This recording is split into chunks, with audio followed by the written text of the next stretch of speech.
Thoughts and Friends podcast, episode 76? 77. 77. 77. Missed the 76ers episode. Didn't dedicate that to any particular 76er. Who's your favorite 76er of all time? Allen Iverson, not even close. Yeah. Or Andre Iguodala, although I don't like him post Sixers. Shout out Springfield. Shout out Lamphere. Andre Iguodala for sure. Golden State Warrior 76er has ruined Andre Iguodala has ruined him 100%. For me. It's got to be Iverson. 100%. One of the biggest, like, after he just completely hacks someone down, just like the hands up. What did I do? What did I even do? He complains so much about fouls every time. Thumbnail. He hacks a guy in half with a saw. What I do? What I even do? Anyways. Probably so AI. On this episode, we're going to be talking about Game 7 of the Eastern Conference Finals, mostly previewing the NBA Finals. We're going to be talking some Saudi golf. We're going to be reviewing the 1990 motion picture Goodfellas in honor of the passing of Ray Liotta. And anything other than that? Ooh, I did want to discuss the Jock Peterson fantasy football fiasco, feud, what have you. And also, very wide-ranging episode. Also, for the folks at home that have missed any episodes or didn't catch it on a couple of the last ones, we no longer live with each other. So just, everyday life stuff, we're just not privy to on a day-to-day basis. So anything that comes up. More opinions. More stories. More stories on the pod, just everyday life. It just came out, the Saudi Golf League, they released their field. And we don't have to talk very long about it. But this entire time, Phil has been pulling out of events. He's been in the bunkers taking grenades. He's been the face of this shit. He's been bearing the brunt of all of the whatever you want to call it. He's been taking the biggest hit financially to his just overall prestige on the tour, his reputation. He's not even in the first event. So I don't know why he's been pulling out of these PGA events, why he's been laying low. He's not even playing in the first event. He's not in the field. Huge surprise. Dustin Johnson is playing in the event. There was no indication of this prior.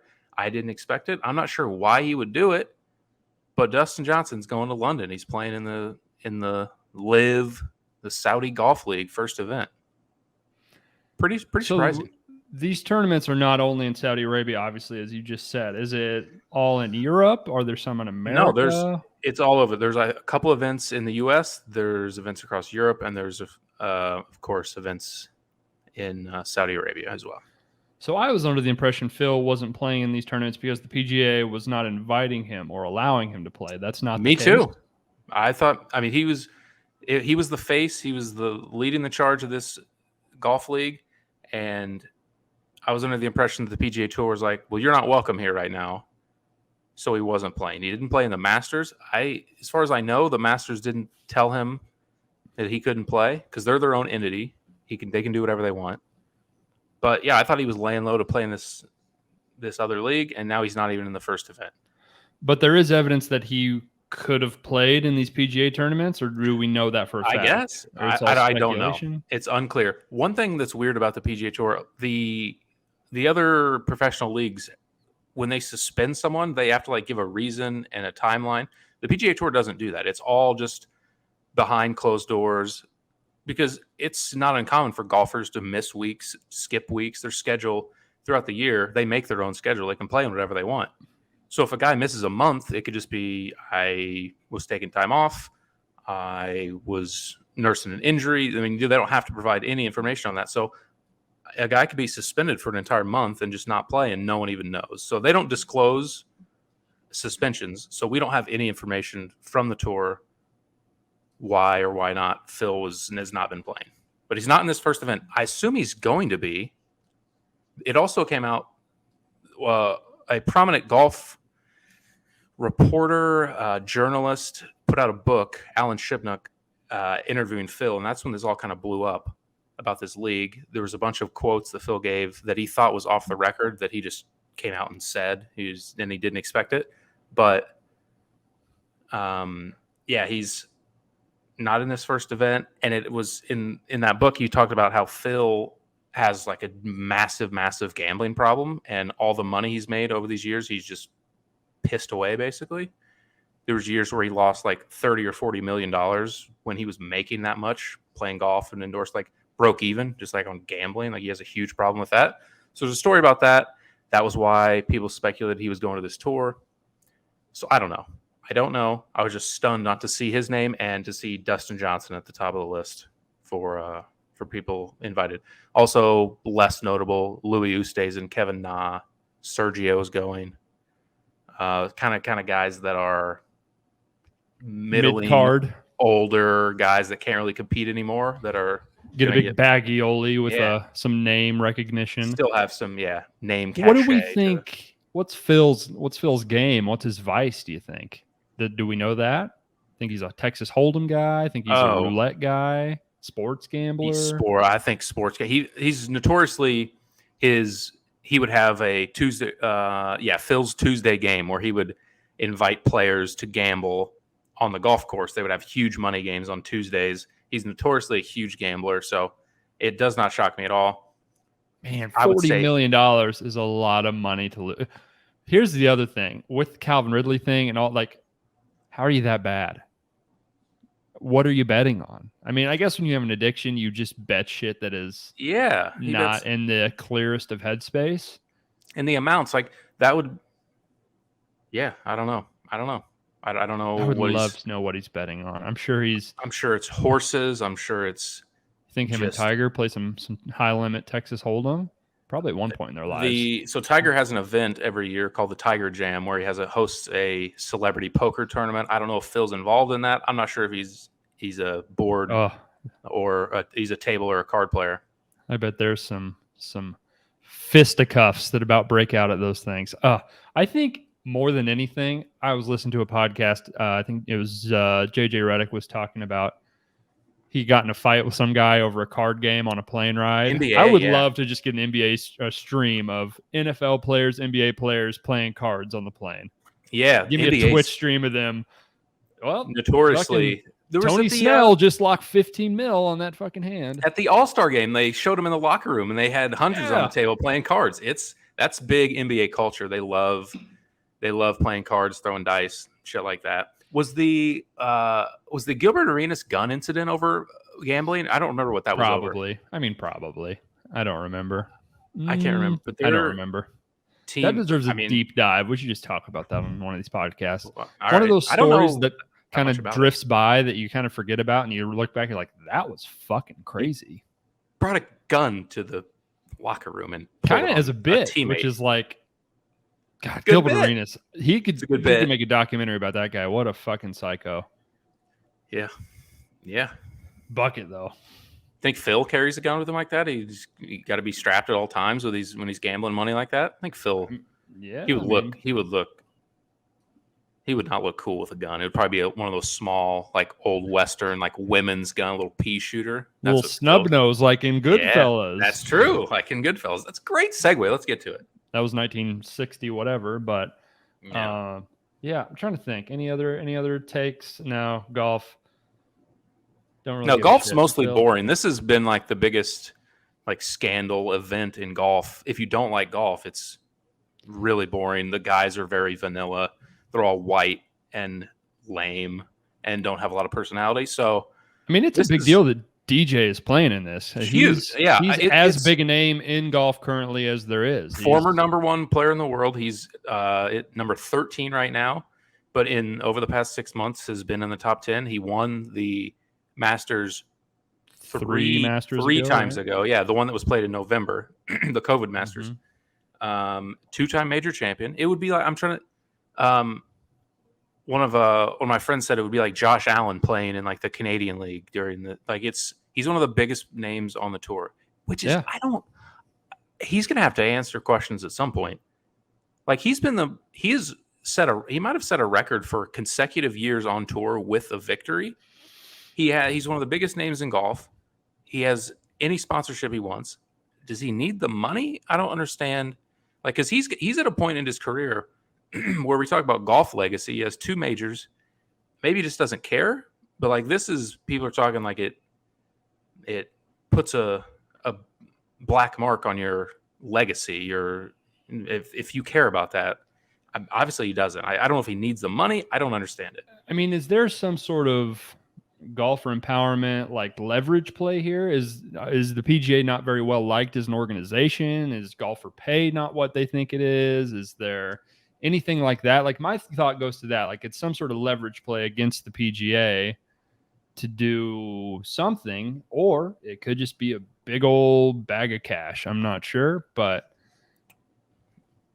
I don't know either. So as far as it's tough, because at one point there were some other guys speculated to be going, like Bryson and a couple other guys.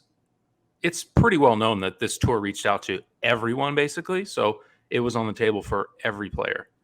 And when this came out and they saw the backlash that Phil got, everyone backpedaled pretty hard off. Who's like, no, I'm with the tour. I'm with the.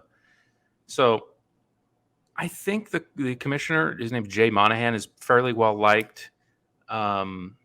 Phil, there's some rights stuff to where you don't have rights to like your media and things, shit like that. Like, there's some stuff that Phil didn't like where they thought they were taking advantage of him and his status, he's how well known he is and things like that.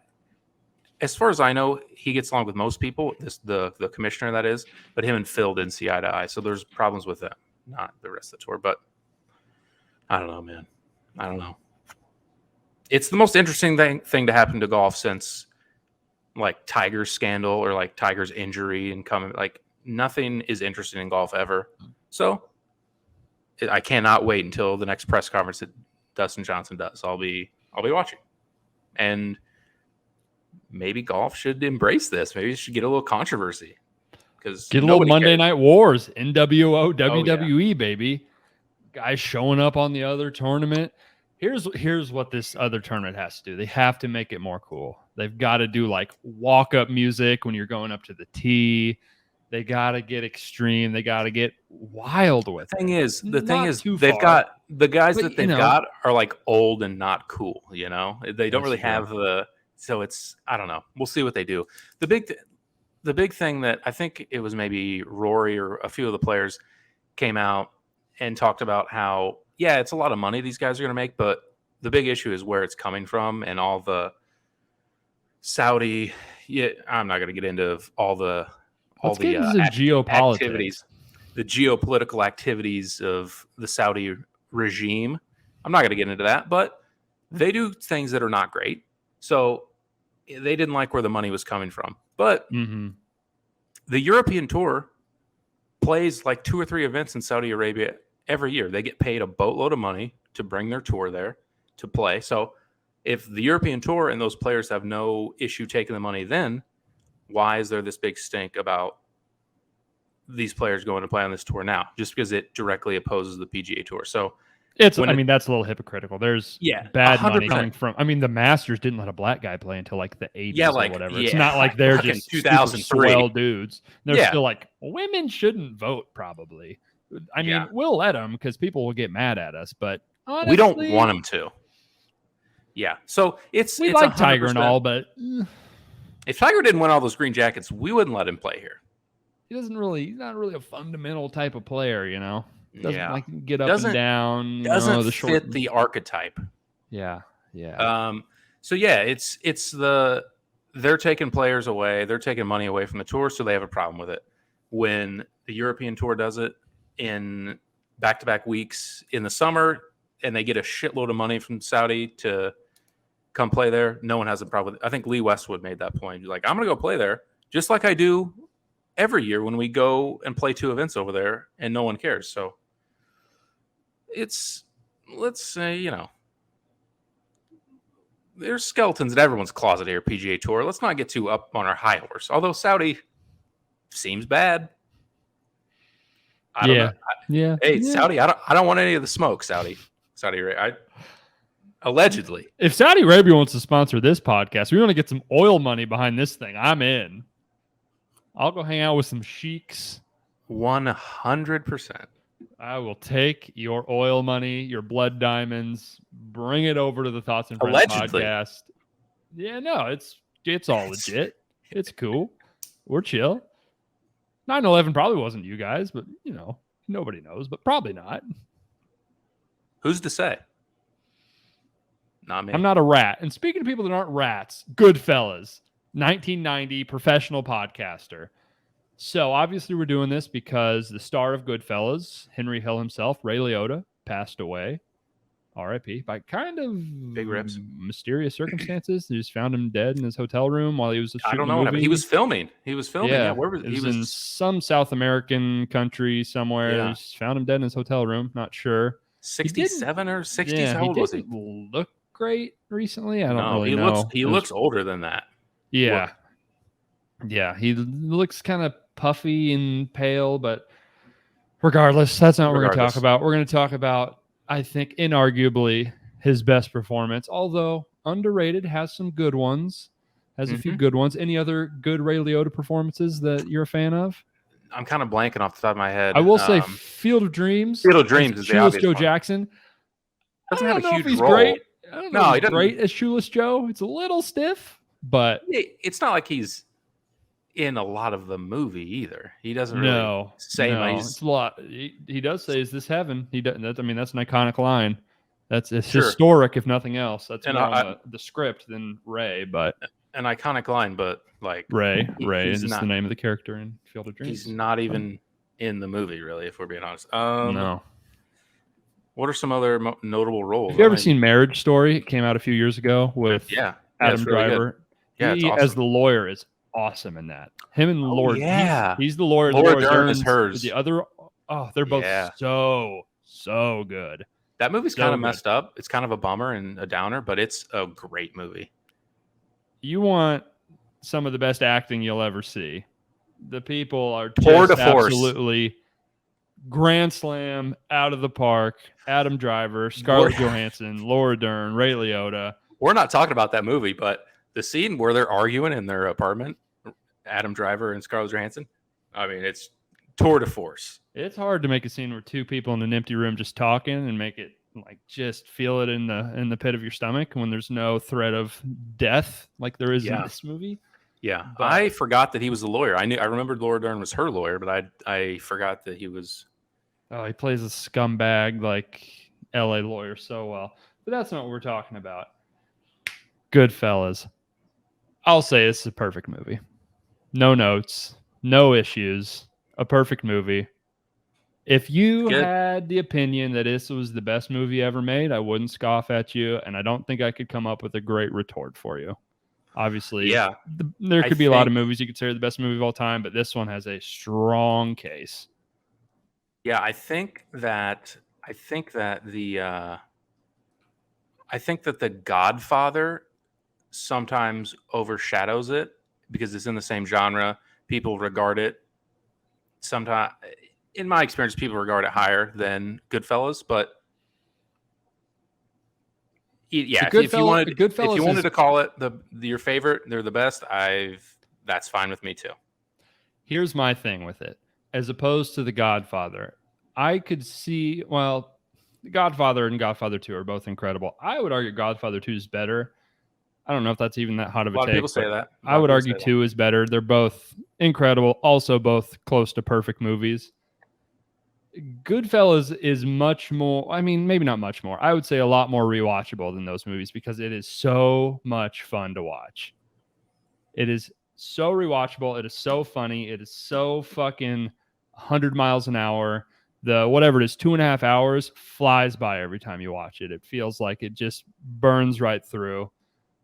For a 2.5 hour movie, that feels like no fat on it. Like I say, it's perfect. I don't know a scene that I think I would trim. I mean, I'm sure you could trim 5 or 10 minutes here or there. It all feels necessary. It all feels like every scene is in the perfect order. I know one of the big things that Scorsese said was he didn't think the movie worked, and then they put the scene at the beginning where the guy's in the trunk and he said, all my life I wanted to be a gangster. He put that at the beginning. He's like, oh, it all works now.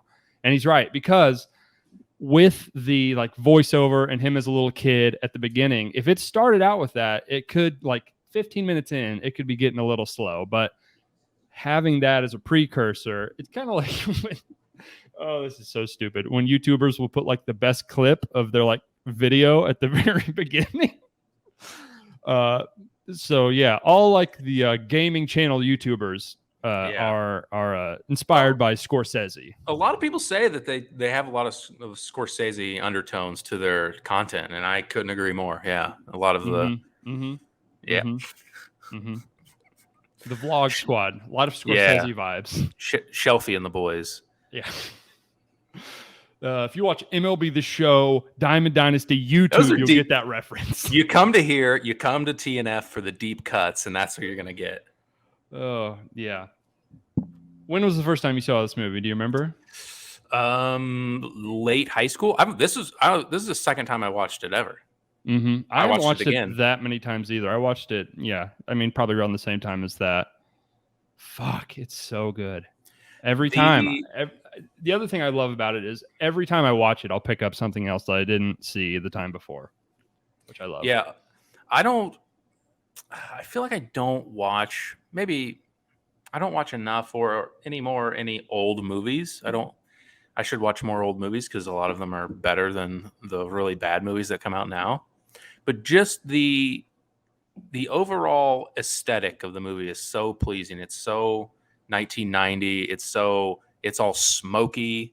Everyone's wearing suits. Everyone looks it's very so gangster. Fucking cool. Yeah, everyone's so cool. Smoking cigarettes in their it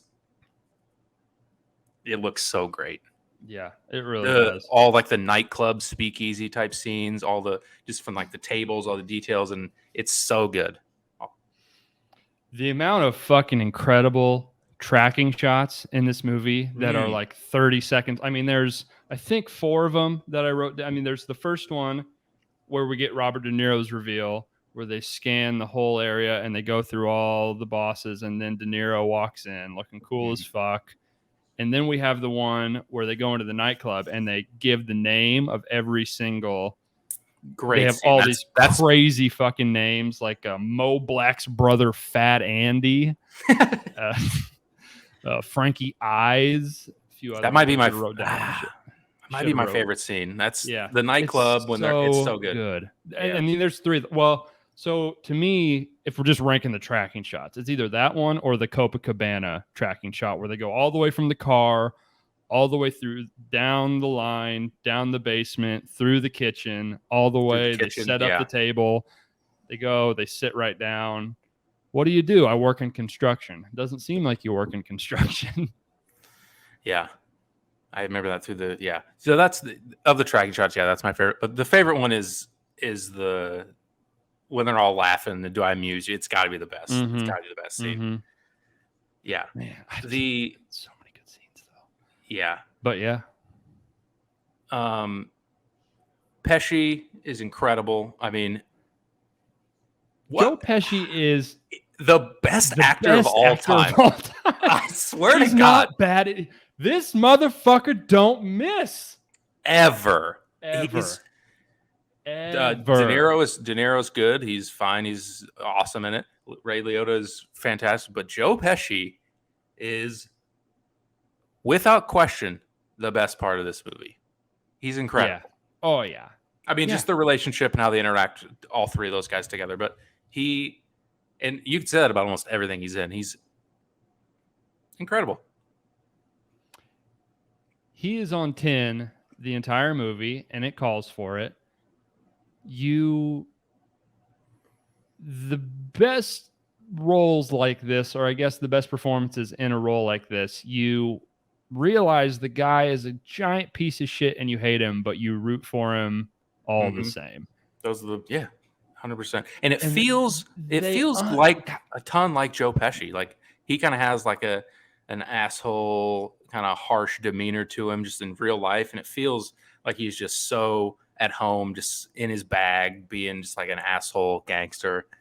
It's awesome. It's great. So like all 3 of the main characters, De Niro, Liotta, and him, all have like a different thing they're going with, and it's all so good. Like De Niro, he is so good at giving you nothing on the surface, but somehow you can feel like subtlety, the dark rage boiling under without seeing it. And he gives it in small bursts, like when he beats the shit out of the toupee guy, a few other things. And then Pesci's obviously, I mean, he's here the entire time. I think one thing that I picked up on, like Liotta, to me feels like the whole time he obviously wants to be gangster and he loves doing this shit, but he almost has like an innocence. Like he's a little queasy when people get killed. Yeah, and stuff like that. He has a little layer of innocence under, and I think like leading off with him as a kid sort of helps establish that too. Like he kind of never grows out of that, and maybe the fact that he's not like Italian all the way, he kind of is never fully in it. Yeah, I don't know. I kind of picked up on that. He has like a weird innocence, even though he's not a great guy. Yeah, he's puking when they're digging up that body. He's and at the end, he had a willingness. He obviously wasn't that deep in it. It wasn't that connected to it because he testified or basically gave him up. So yeah, but I think at the same time, it's like when your option is that or die, it's like gonna die. Yeah, I mean, obviously you don't rat. That they you know, it's the movie. It's a circle. They preface it. The very first case that he ever has. You don't rat. You don't. What's the line? I wrote it down. Never rat on your friends. Always keep your mouth shut. Whoops. Yeah. But and that's the thing. I think a lot of people in that business wouldn't have ratted. They would have just taken what was coming. I mean, they just would have died. Yeah. Gone down with the ship, maybe. Fuck yeah. Over ratting. That's like, it does feel like he was always just like a layer removed from being super deep committed into it, right? Another one of my favorite scenes. Well, first the go get your shine box, and then he leaves, and then I love the camera. It's on him. It whips to the door, and Pesci's just standing there like a fucking demon. It whips back. Liotta can't stop him. They stomp him out, and then they go bury him. You hear him rattling around in the trunk, which is the scene from the opening of the movie. Yeah. And first they go to Joe Pesci's mom's house, who is played by, do you know? Joe Pesci's mom. No. That's Martin Scorsese's mom, who he puts in all of his movies. Oh, really? I like that. Until she passed away, I think. This is like the most, she kind of does the same thing a little bit in Casino. She also plays one of the guy's moms and is sort of a nag, but she is so funny. It's like, why don't you get yourself a nice woman? Henry, you never talk. Why don't you talk? You never say nothing. Let me know. I can't go to sleep. Let me cook for you. I'll cook. So she's not an actor. She's just his mom. No, it's just his mom. Just his mom. I don't know if we've had this conversation on the podcast or if it was just in person we were talking. You don't have to be, especially in a bit role, you don't have to be an incredible actor to pull off something like that. Well, the thing is the role she's playing is herself. Yeah, so it's easy to act like yourself. If you told her, I need you to be the lead in an action movie, she obviously couldn't do that. But be exactly like yourself. I'll just give you this line. Just read it, basically. She was so great, yeah. And incredible directors can pull things like that and make it work out of people that don't necessarily have the skill set. Yeah, she was very funny. It would be so easy to make this movie so cliche and shitty, but the tiny little details, like the fucking I need to take this knife. The deer got stuck in the grill of the car. I gotta cut off the paw. What do you call it? A paw? Paw. Yeah. Hoof. It's a hoof. It's a hoof. Like little tiny stuff like that is what makes this movie so memorable. And you can like feel it. It feels like real life. It is so visceral, I guess. Oh, it's so good. Yeah. Then he's talking about the paintings. Like, look at this dog. This dog's looking that way. This dog's looking this way. This guy, that's the guy. If he had a beard, he's that guy. Did I assume this was nominated for? Did anyone win any awards for this movie, or did it win Best Picture? It did, right? No, it did not win Best Picture. Famously, I don't remember what did, but this is one of the all-time robberies.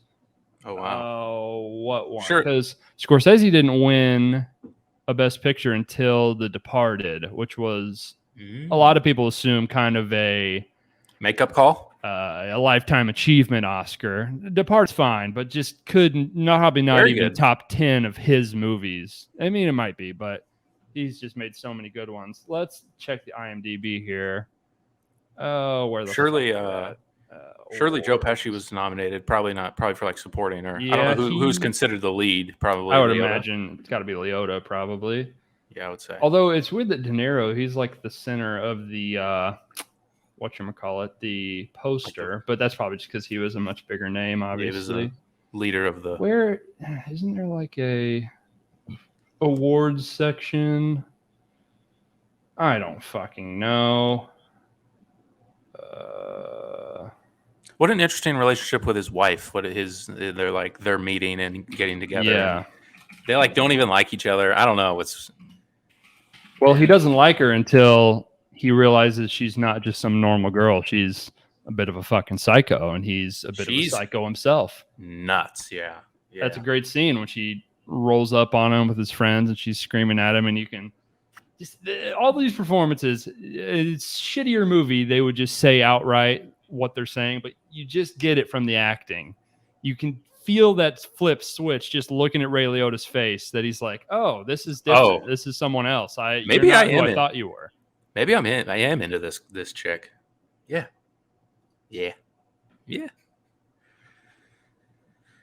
Pesci was nominated for Best Supporting. It was nominated for Best Picture, but did not win. What won? Let's see. Let's take a look. This is good podcasting, folks. Certainly not something we could have looked up ahead of time. No, people want to know, though. I want to know. People want to know. Oh, no. This would be 91 when the awards were. What the fuck? Oh, never mind. Okay. De Niro was nominated for a different movie. Pesci won supporting role for Goodfellas, as he should have. Liotta was not nominated. No actress. Lorraine Bracco. Who is that? Is that? Okay, so this is who plays his wife, right? Right? In Goodfellas? Yeah. So his wife was nominated. The wife character was nominated for supporting. Yeah. Let's see. Cinematography did not get nominated. Director. Scorsese did not win. Kevin Costner won for Dances with Wolves, won Best Director. That's who won Best Picture, too. You're looking at it now? Yep. Yeah, Dances with Wolves. Wrong. Yeah. Oh, wrong. And The Godfather Part 3 was nominated, too. It's fucking psych. Yeah. Whoops. Talk about wrong. Okay. Lifetime achievement. People wanted to know. Much like when we talk about the NBA, this shit doesn't matter. People vote on it. It's it's the eye test. I know what the best movie of 1990 was, and it was this one. Dances with Wolves is the Andrew Wiggins of starting an All-Star game. If you ask me. Yeah, the Derrick Rose MVP was Dances with Wolves. We know. LeBron should have won another one, Yeah. He should have a few more. Steve Nash over Kobe or Shaq. Which one was it over Shaq? Or Kobe? One was over Shaq, one was over Kobe. Oh, 05 was Shaq was second, 06 was Kobe was second, I believe. He did the double. Yeah. Steve Nash, you're a fraud. That dirty dog. What else about this movie? Anything else you want to talk about this movie? Oh, the prison dinner. I would love it. Looks delicious. Seems like a great life with the thin garlic. Yeah. They got a fish course. Oh, this movie is so goddamn How satisfying was it to watch? I don't remember the guy's name. Just shave the garlic down with that razor blade. Got to get it just right. Man, right when the movie starts to feel like it's slowing down, he gets hooked on cocaine, and it just ramps up to 20. Yeah. Fuck, it rules. The house they get is if I was addicted to cocaine in the 80s and had millions of dollars, that would be what my house That's would your look house? like. The most right. gaudy, stupid, idiotic fucking house. Couldn't be more I sell cocaine for a living house. It was like black marble walls and Yeah. it was certainly something. Certainly Yeah. something. And what was it? Is it candy jar full of cocaine on the bedside table? Was it? Yeah, jar. Yeah, or maybe Candy, it's a candy bowl of cocaine. cereal I bowl. don't remember what he called it. Bowl full of cocaine. But fuck, what is that On the line? A bowl bedside. full of cocaine by the bedside dresser. I thought he said something like a candy bowl or something like that. But either way. Oh, what a life! Also, does this make sense? Is this whole movie like a metaphor for being addicted to drugs? Is gangster life like the drug? Whoa. Thought about that while I was watching it. I think it kind of works that way. Sure. I think there's something. But then there's like the literal drug thing that makes it, I don't know. That makes it all go. That fuel, and it's like the lifeblood of the entire operation. Yeah, I think there's an addictive piece of being like feared and respected and a part of that. Yeah, 100%. He's so unwilling to give it up. There's no other way to live. Yeah, at the end, he's like, yeah, I probably would have died. Probably would have got killed, but got to live like a normal schmuck. To give up the lifestyle of that is just a fucking nightmare. Yeah.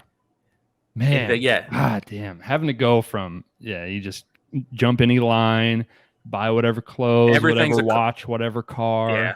Everything's a call away. You just have everyone in your pocket at all times. Pretty sick. The montage after they do the big like $5 million heist and you see how they killed all the people. The fucking I love the guy's performance when the fat guy that buys the Cadillac and gets like the hooker wife. He buys the pink Cadillac right after they get the score, and he's like, "What the fuck did I tell you? Don't buy anything. You bought a pink fucking Cadillac." And he's just sitting there. He's like, "Who was that?" Yeah, I kind of I do remember that happened, and then they both got killed. Who killed them? Was that? They don't show it, but you assume it's someone De Niro. Someone De Niro told them to kill. Because they also killed the guy and they put him in like the meat freezer. Oh yeah, they froze him. Frozen. There's someone else. Who was that? They also killed the toupee guy. Oh yeah. They say, well, hey, we're just gonna go somewhere, and they just stab him in the back of the head with a ice pick. The guy and the girl that got killed in the car were thrown in the trash. They got trash compressed.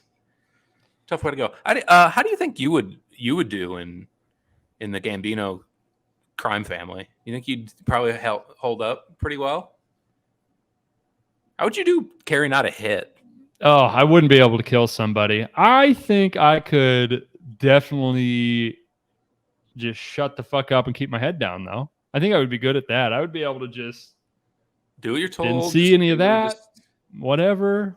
I don't think I could have mobilized, worked my way to the top. I just don't think I'm cold-blooded enough. But I could have been a nice mid-level, floated around mid-level, going along. Sure. Well, then you're gonna have to kill some people. Yeah, you're gonna have to kill. That's like those guys' job. Yeah. So that's a tough spot for you to be if you're not gonna be able to kill anybody. Yeah. Oh, the scene where Pesci gets hit or when he gets whacked. So good. He's like, "Oh, mother!" Yeah, he's like, can't even turn around.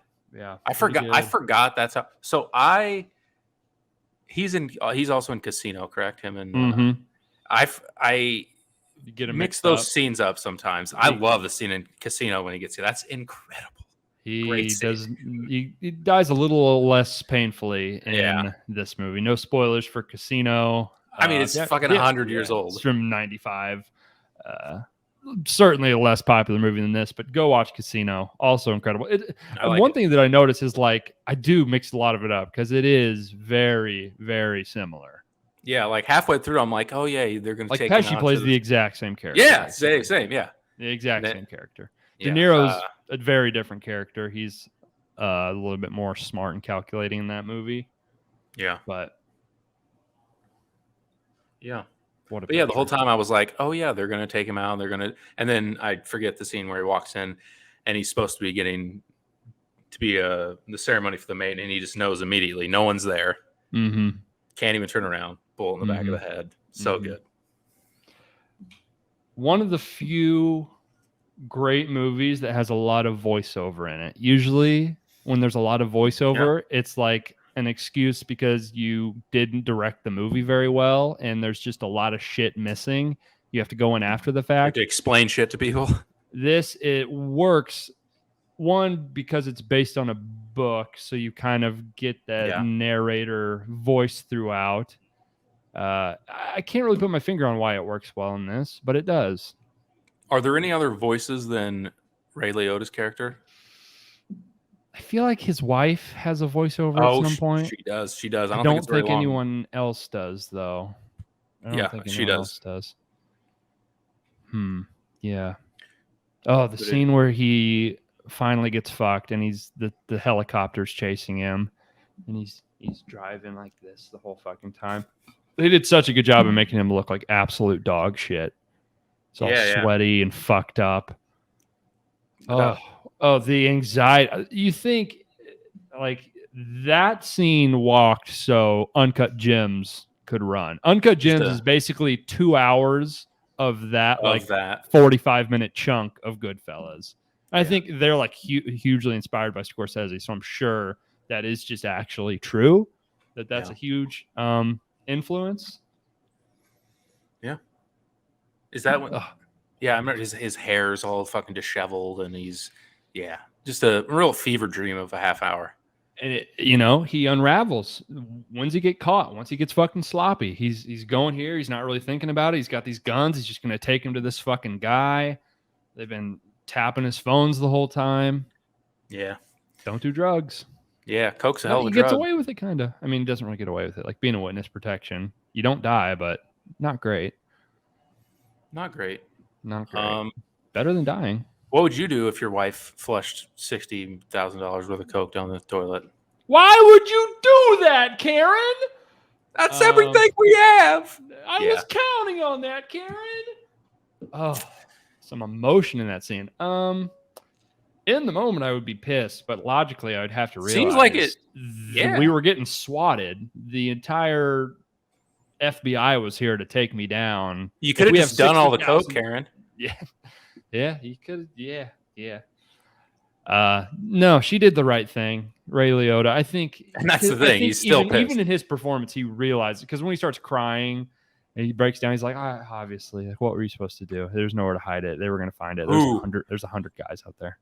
How about her waking him up in the bed with a gun to his head? What a fucking crazy scene that was. The movie doesn't stop. You would think with that many wild batshit scenes, it would feel like too much. It doesn't.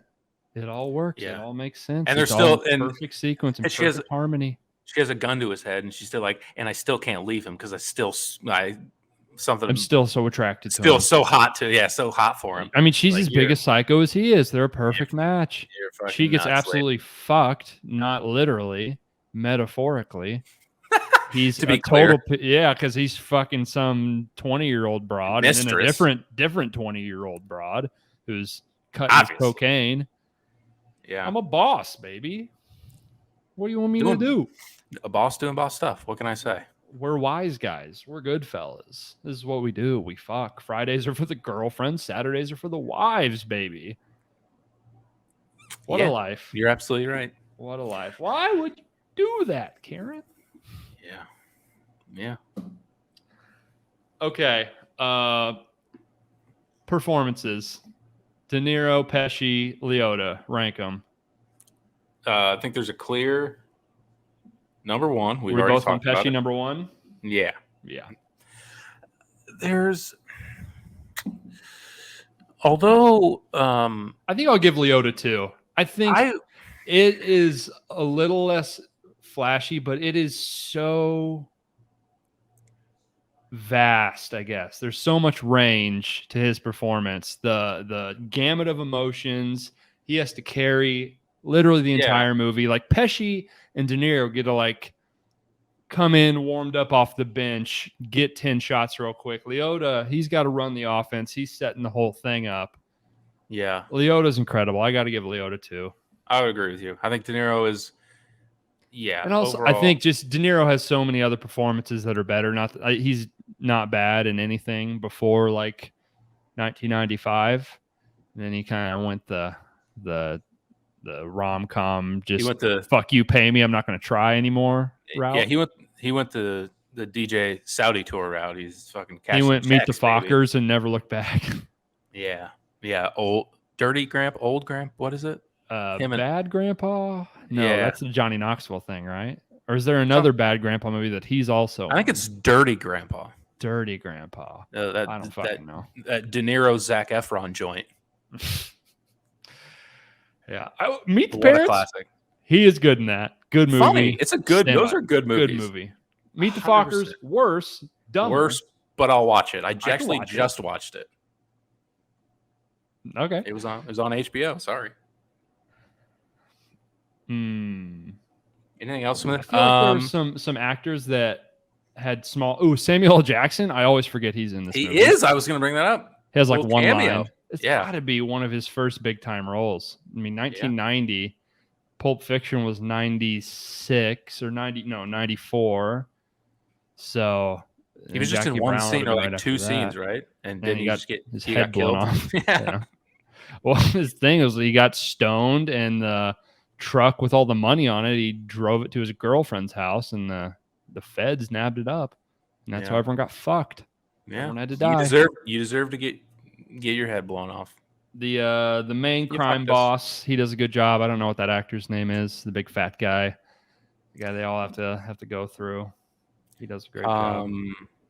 What's his name in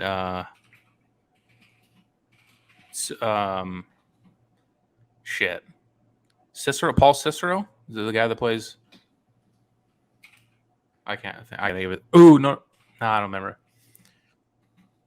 Why did I think I might have missed it. Why did Pesci kill the maid? What's his name? Batts? Joey Batts? Why did he kill him? Just because he was a psycho. He was just talking shit and he lost his cool. I mean, that's the reason he got killed. Yeah, I know. Because he was a made man. He's the get your fucking shine box. Come shine my shoes. He didn't like that. So he stomped him out and then he stabbed him to death. Is there a better position to be in, maybe in life, than being a made man in the crime family? Seems pretty good. Really, you could die, obviously. You could, but you got to fuck up pretty bad. You got to fuck up pretty bad. You're in a dangerous line of work. I mean, that's the reason that he felt so frivolous with talking shit to Joe Pesci. You got to imagine. Yeah. Is like, you're going to die if you kill me. Yeah. So this guy's not going to kill me. Obviously, the threat of going to prison, pretty high. Although Henry Hill, he's like, no, only people who want to go to prison go to prison. Henry, I don't think that's true. Yeah, I don't think that's how it works. But I think that was a lie, Henry. He went to prison. It's so funny how he gets in prison and immediately just like he's running a work and he's dishing out drugs and all kinds of shit. And he's just already running the place when he gets in. Yeah, we ran the joint. All those other people lived like fucking animals. We lived in our own place. Had a fish course and a meat course, wine every night.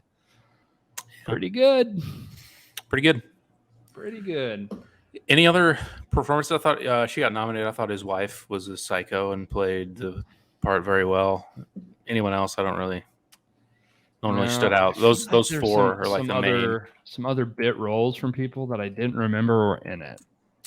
Let me look here. Frank Vincent, who's big in Sopranos, he's Joey Batts, so he had his. Yeah, I knew I recognized him for sure. His role. Little preview. Ooh, the guy who plays the villain in Dumb and Dumber.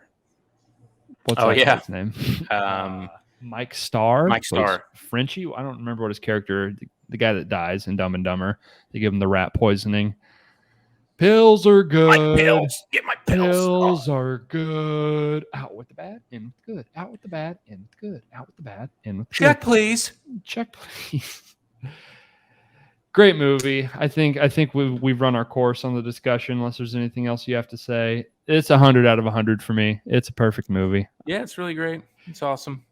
Surprisingly Surprisingly rewatchable for as long as it is.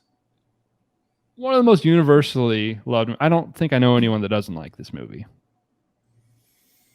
Like Godfather 2. If you're a fucking Philistine dipshit, and you're like, let's do slow. It's a little bit of a slow burn. Like, if you don't like this movie, we can't be friends. I don't think we can't be friends. Pretty good. It's pitch perfect. There's no notes, nothing wrong with it. Yeah, fucking cinema, baby. Do I amuse you? Funny how? Funny ha? Funny how? Funny ha ha? Am I a clown? Oh man, it's good. It's good. Good movie. Good. Top tier. Would recommend. All right. Anything else? Nope. Let's move on. Okay. NBA fucking finals, baby. Yeah. We are all set. Game 7 of the Eastern Conference Finals between the Heat and the Celtics has concluded. The Boston Celtics are once again Eastern Conference champions. Hey, congrats. You said Celtics in 7. Nice job. We both were correct in saying that it went 7. Celtics win. Yeah. Hero going down was massive. Huge. They couldn't run offense for a few games, and then he didn't play in the second. He was obviously still hurt and didn't play in the second half. How many games were won by the road team in the series? They felt like almost all of them. They split the first 2. Or the first 4. 1-1 were won on the road, and then I think game 5, 6, and 7 were all won by the road team. Correct? Yeah, that sounds right. Miami won, then Boston, then Miami won, then Boston. So 2 of 4 on the road, and then Boston won, then Miami, then Boston won. 5 of the 7 games won by the road team. That's unlikely. Yeah. A little strange. One of the strangest and hardest series to figure out. A lot of people have talked about this. The amount of change from game to game, getting any type of handle on what was going on in that series was very difficult. Seemed like the two teams completely changed who they were. Yeah, they would just no-show. The bizarre would come out. Luckily, we got the last 2 games were very good, but yeah. Let's talk about Game 7. I want to talk. What's the deal with this Max Strus Phantom 3? The more and more I watch it, the more and more I don't think he stepped out. No, it's certainly not enough to overturn it. No. I mean, the fix is in. Crazy. I would have thrown how do you just take a 3 away on the fly, 3 or 4 plays later? Yeah, wild. I don't know, man. Fishy. Very fishy. Fishy. For those that didn't watch the game or know what we're talking about, there was Max Strus made a 3 in the corner, and his heel was hovering off the ground over the out-of-bounds line, and he makes the shot, and then 3 or 4 plays later, out of a timeout, they said they went to the review and that said that he stepped out of bounds. He might have. It was very, very close, but they called a 3 on the floor, and I don't know how you overturn something like that, especially plays later down. I didn't even know they could do that.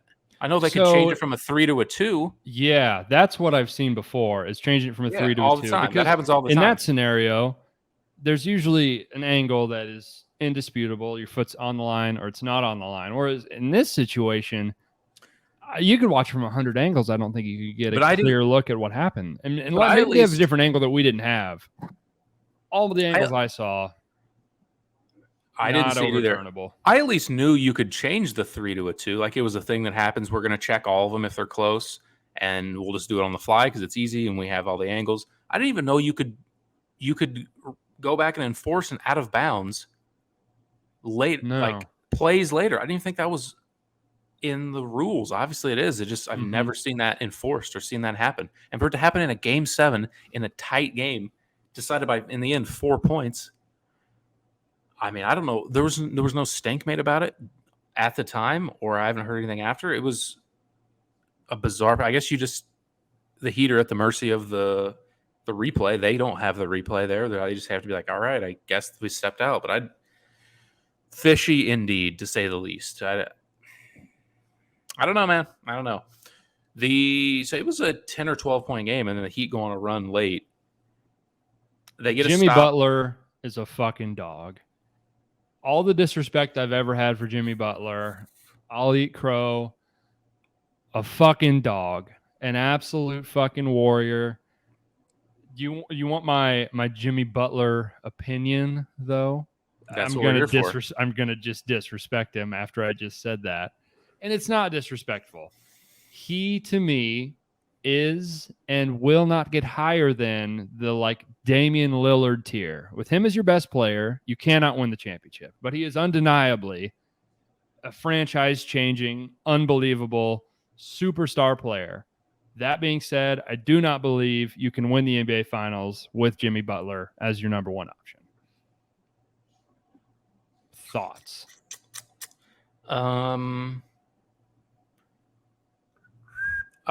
Yeah, I would agree with that. I don't think you can either. But he's like the very top of my list for in the Robin pool of players. Number 2s, give me him. I want him bad. I want him on my team. Real quick, every episode, best players in the NBA, rank them. This is kind of for real. Jimmy Butler, I have 8th. Thoughts? I'm fine with it. Above Jason Tatum or below Jason Tatum?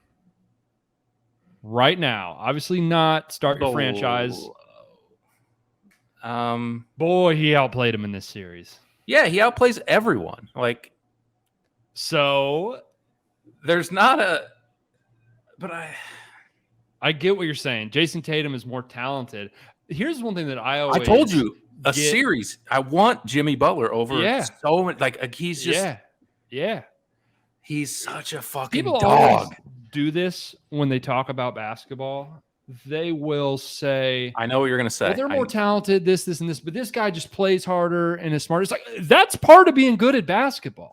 When being people a smart player and playing hard every possession and being a good teammate and making winning plays, making winning plays, that's part of being a good player. We do this. Jumping high and crossing people over and making tough shots is not all of it. That's not all of it. That's like 35% of it. So many people, almost everyone, when they talk, and sometimes we do this, we get caught up in it. We get intoxicated by certain skill sets. So many people, when they talk about the NBA and talk about basketball, have in their head, it's framed like they're playing one-on-one. Mm-hmm. It's not in a 5-on-5. It's not in a team setting. Nothing else is taken into account. It's Tatum against Durant. It's Butler against Jaylen Brown or Tatum. I guess one-on-one, I'd probably take Tatum. He has a lot of advantages over Butler. But the things that they bring outside of that in a 5-on-5 in a team setting, Jimmy Butler is such a dog. It's hard to say he's just a winner. He wins games. He finds ways because they didn't win the series. It was so predictable. Certainly not because he would just will 40 points out of himself in this game 7. He just willed it. He knows how to pick his spots. He's such a smart player. I also think we do just discredit how talented he is on top of that. That's true. He is just a very good player. He's not as flashy and as skilled as a Jason Tatum. Jason Tatum is one of the most skilled offensive players in the entire league, so that's not a slight. One of the best guys to get into the basket. He's got sort of that Harden, Trae Young, Luka. He's incredible at drawing fouls. Excellent always mid-range. At the top of the league in free throw shooting in terms of attempts and percentage. Great mid-range game. Can shoot over anyone in that mid-range. A ton of faders and really tough late clock shots. That a couple episodes I said, you're not kicking yourself if that's what you end up with at a Butler mid-range to end the shot clock. You're not planning for it, but to bail you out, there's few better in the league at making tough shots in the mid-range. He just doesn't shoot the 3 that well. I don't know what his percentages were this year or for his career. That's the big. He's not flashy from 3. Not great for his career. Doesn't not really great this year. Doesn't really contribute from 3. And really, that's what they lived. He chose to live and die by at the end of the game. I have no problem with him shooting. I think It's so easy to dissect easy now a split decision basketball play that he shot it. He would have. I'm of the opinion he would have had to have gotten murdered to get a foul call if he drives to the basket there with the game on the line. Al Horford would have had to murder him for them to call a foul. Certainly to get an and one. No way in hell they give him an and one unless he gets absolutely murdered. I think they do the NBA thing, refs thing that I hate so much. I think he attacks him. He probably gets hammered. He either finishes it or he misses it and they call a foul. Yeah. If it's anyone else, Al Horford is so good at that. He is so good at backpedaling, going straight up, and contesting without fouling. They could have called a foul. I thought maybe Al Horford's just a really good defender. One thing that I learned about the series more than anything is Al Horford. Underrated. Career resurgence. He was really bad for a while, just in a bad situation. Al Horford falls in to the incorrectly placed disrespect because he has a weird-looking shot. People who don't watch a ton of games, and even people who do watch a ton of games, you get fucked up. Yeah. If a guy has a weird-looking shot, you're like, that guy is bad.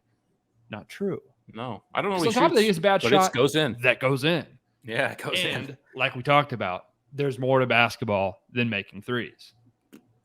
No better example than Al Horford, but he also makes a lot of threes.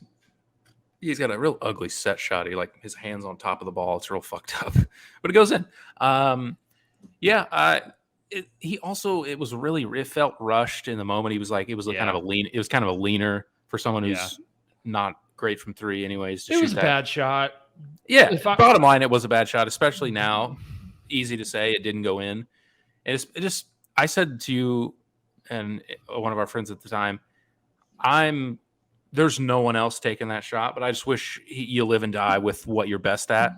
We also had a timeout left. And it was early. It wasn't 11 seconds left. Obviously, if you miss, you want to be able to foul and get another shot at it. So I'm fine with the time, but I just you also don't call. I mean, it's one-on-one in transition. You don't really call a timeout there. It's tough game. No, I don't think a timeout was the move. Yeah. They're on an 11-0 run. They're like, it was. I think there's a scenario where he does go down and he doesn't shoot it. He pulls it out. He dribbles it. Then you call a timeout, maybe. Yeah. It's tough. Here, real quick, exercise. Name players. You tell me yes or no. Jimmy Butler is better or worse. You're gonna have to name some good fucking players. Giannis Antetokounmpo. He's worse than him. Nikola Jokic. He's worse than him. Kevin Durant. Worse than him. Joel Embiid. I'll take Embiid. LeBron James. A pause? I'll take LeBron. Yeah, I was gonna say Luka Doncic. So this is one where team construction is obviously, we said if Butler plays for the Mavericks, they don't even make the playoffs. If they switch spots, but he's just so much worth. I'll just take Luka. He's just Luka. This playoffs proved everything he needed to prove to me. Yeah, he can still skate on. Doesn't have good enough teammates for now. I will say he's such an offensive dynamo. He is what every NBA team dreams to have. There's 5 or 10% of team construction where I'd be like, well, Butler makes more sense here and might contribute to wins a little. I don't know, but yeah, it's Luka. Every team would be better. Every team would be better if they had either of these guys, but every team would automatically be a finals contender with Luka. And maybe that's true of Jimmy Butler too, but absolutely true of Luka, I think. Steph Curry. This is where I get a little worrisome. I think Steph had a worse year than he actually did this year. It's still Steph, right? Yeah. He, by the numbers, was slightly worse, but a slightly worse Steph is still 1% of 1% type of guys. Yeah, it's still Steph. I think you got to still go with Steph. The way that Steph forces a defense to play, and the pressure he puts on you is just unmatched outside of Giannis and LeBron I've maybe ever seen in the NBA. Or in the modern, in my last, since I've been watching 10 or 15 years or so. I agree. Jason Tatum. Right now, 2022, the year of our Lord. Who you got? It's really tough. It's really tough because like 2 or 3 weeks ago, I was just crowning Tatum. So when he dominated Durant and he they had beat some the bad Bucks, games this series. He has looked. We credit his playmaking ability. There was times where he just threw the ball right into the hands to so many. It was bizarre. We just got to take. He just got it taken away. He scored 10 points a game. In a few games. I don't know. It's still Tatum, but it's closer than it was 10 days ago. Yeah, it's close. I hate to be a prisoner of the moment. Maybe I'm not even a prisoner of the moment. It's saying Jimmy Butler. Come on. You know what I mean? Yeah, maybe not. Like the upside is higher, but god damn, I know I'm going to get good Jimmy Butler every single game. I do. I know. Devin Booker. We've done this. I said this before the series. Jimmy Butler. John Morant. We're getting to a point where there's not that many players in a 7-game series. I agree. I have him over both those guys. Jimmy Butler. I mean, obviously, over an entire season for the rest of their careers, way, way different. But in a 7-game series, I can't think of anyone else. So I don't know how many more guys you have on this list. But Chris Paul, I assume you say Jimmy Butler. Yeah, especially at this age. Yeah, Trae Young. Sure. Please. I'm just seeing noted Trae Young hater. I assume Paul George. You'd rather have Jimmy Butler. Yeah. Here's a fun one.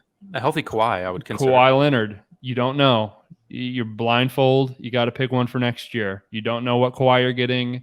Do you roll the dice on Kawhi, or do you take Jimmy Butler? Jimmy Butler, for sure. I agree.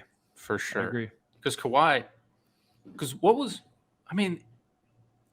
honestly, Jimmy Butler is like 75-80% Pete Kawhi, like the Raptors Kawhi. Like he's kind of very Kawhi-like.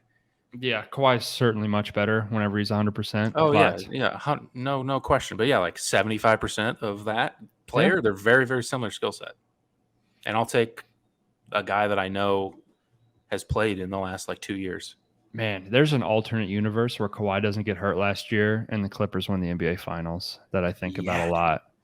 Yeah, because if he's playing, if he's not hurt, they beat Phoenix. I wholeheartedly believe that. Yeah. They took him to whatever. They took him to 6 with Paul George for half the games and no Kawhi. Yeah. There was 2-3 years ago, the summer when he left Toronto, where he was the most feared player in the league. He was the guy. Yeah. A lot of people that know a lot about the NBA would tell you he was the best player in the NBA. Yeah, he was. Would not have been crazy for saying that. No. Would not have been crazy for saying that. Not at all. But you just don't know where you're getting. A lot of good players. Speaking of a lot of good players, let's preview the NBA Finals. Let's do it. If you at home are wondering when we're going to do this hot chip thing, soon. Blame it on Amazon. We're going to do it soon. Yeah. Here's live that I haven't even asked you. What if we did a live watch of a game and we did it? We ate the chip. Down. I don't know how that would go. We would have to find a way to sync the game up so we're both watching at the same time. Maybe. Would we? We could probably figure that out. Like stream it on YouTube or do what? What do you mean? Probably just record it. We could try to stream it. I don't think anyone would watch it, but we probably just record it. And then cut it up or just post it. No, probably just post it. Cut commercials. Or yeah. Obviously not. We're not going to post halftime. Yeah. I don't fucking know. Maybe we just won't do that. That seems like a lot of work, but yeah, it would be fun. Maybe if there's a game 7. If we have something we actually need to talk about, we need to find something to talk about while we're doing this that we don't care that much about talking about. You know what I mean? Yeah. But yeah, we are going to eat these chips. These takes are sacred, bro. Yeah. I don't want to sully my craft as a podcaster. Yeah, your gimmicks that I came up with. Your craft, yeah. You've had your chip for a while. It's just kind of looming ominously over. I'm gonna be so fucked up. Yeah, you're gonna be in a bad place. I'm gonna be pissing and spitting like a little fucking baby. Yeah. Oh, I'm gonna be so fucked up. I'm probably too confident. I know it's gonna suck really, really, really bad, but I'm not like dreading it. I probably should be. Yeah, you're a hard ass. You're like, dude, I could eat anything spicy, dude. I'm fucking. No, I don't believe that. I do enjoy it, and I'm not. I don't know. I'm just like not fearing it like I probably should be. Like I haven't had anything obviously this spicy, and I did probably your whole life. Oh yeah, definitely my whole life. I did some spicy. Did you ever do the Buffalo Wild Wings thing? Yeah. How'd that go? Yeah, it was really hot. My lips hurt a lot. I mean, it's just gonna suck, but then I just know. One thing about this that is nice is not like, unlike hot wings, it's not going to get all over your face and all over your hands. I should be able to one bite it, keep it all in my mouth. I think I've seen someone do this. It might come with gloves. I think it comes with gloves. Damn, so it's fucking serious. Yeah, it's fucked up, dude. It's gonna suck. Let me fucking check it out. I thought it came with gloves. Oh, I don't think so. Okay, maybe that was just the people I was watching were very careful. There she blows. You're gonna fucking freak out. And also, I'm gonna stay mostly calm. You know, I've seen people get like freaking out and like panicky. And yeah, shit. it absolutely factors into it. That contributes to it. It's gonna be bad. It's gonna fucking suck. It's gonna be bad. It's gonna hurt. But it's gonna be over soon-ish. You gotta embrace it. You gotta live in the suck. You gotta just wear it. It's gonna be bad though. I mean, also, I'm like, the marketing on this is so fucking over the top that I'm just like, it can't be that fucking bad. Get a fucking life. It's gonna be bad. Spicy Punch, round 1. Round 2, Scorpion Sting. Round 3, Vision Disruptor. Round 4, Gut Slash. Round 5, Roasted. Yeah, it's gonna be bad. Made with Carolina Reaper pepper and scorpion pepper, this straight from hell chip was created for sheer pleasure of intense heat and pain. Sheer pleasure. Yeah. So we're going to do that eventually in probably the next episode. It should be here pretty soon. Yeah. Okay. NBA Finals preview. Enough spicy fucking chip talk. We got Warriors. We got Celtics. I'm pumped for this series. I have all my chips on the table that this series will save what has been a bit of a lackluster playoff so far. Yeah, it's been very outside of a couple games.